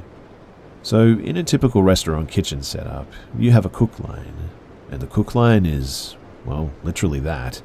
A line as in skinny walking or standing space typically between the oven, fryers, and the cooktop, with the prep surfaces and small fridges on the opposite side, leaving about maybe 3 to 4 feet or walking aisle forming a cook line. Besides that, there's a dishwasher outside of that line, followed by the rest of what you'd expect to find in a restaurant kitchen. Like fridges, freezers, all on a large scale too. You also have your giant hood fans above the cook area, and a hot water heater too. The reason why I point all of this out is because together, they all constantly make noise. Think like louder ambient background noise constantly. So, this one day, there are 3 of us working in the kitchen. Me, my boss, and another employee on the dishwasher. My boss and I were on the cook line, while the dishwasher was a few feet away from the cook line, and we were all 3 working as normal when all of a sudden it just got really quiet. Think of when you don't realize you'd been hearing a sort of constant low sound until it suddenly stops, and then you notice the sudden change in the noise environment. This was like that. Except for, it absolutely got dead silent. Almost like an invisible soundproof blanket got thrown over the 3 of us. And as soon as I noticed it, I looked around at the other 2 and they also looked puzzled. What the heck, I questioned out loud. Why is it so quiet all of a sudden? I asked the dishwasher guy suspiciously, and he said, I don't know. My boss replied the same thing too, drawing out her words nervously as well. She turned to face me as I was standing directly behind her in the narrow cook line. Hey, Nora, go make sure that the fridges and the hood fans are still running. Maybe the power's out. So I ventured the 10 or so feet to outside the cook line area, and weirdly enough, suddenly I could hear the hood fans and even the dishwasher, hot water heater, and all the fridges and freezers running like normal. I went back to my boss and, with a sort of confused look, told her everything's working fine. That was the first creepy part of that, but when I stepped back onto the cook line to tell my boss, everything went silent again. Well, Nora, get back to work grilling those peppers, I guess, she snapped. So I got back into the cook line beside her. After a couple of minutes, though, I suddenly started to get tunnel vision and I felt really dizzy and nauseous. I told my boss, and she told me to go and sit out back for a few minutes and get some fresh air, which I promptly did. As I was sitting outside trying to feel better, I could see my boss go into her office, which was kitty corner from the back door. Since the back door was open with just the screen door closed, I was able to hear her while she made a phone call. But she sounded urgent and shaky as she asked the person on the other end of the line to please bring an abalone shell, some sage, and some kind of weird oil. Now, the reason that she needed those particular items was because, according to her, she had felt something walk through her on the cook line that wasn't good. And the terrible part is that I was standing right behind her, inches away on that cook line. I waited for her to finish her phone call and return to the cook line before I went back in. By the time that I got back, everything sounded normal again on the cook line, which was just so bizarre. But when I got off my shift about maybe an hour later, believe me when I say that I made the normally 45-minute drive home in just under 30 minutes. All night that night, I tossed and turned, unable to really sleep. But the few times that I managed to slip into sleep, I kid you not, I got jolted right back awake because I would see a screaming demon-like thing right in my face every time that I fell asleep.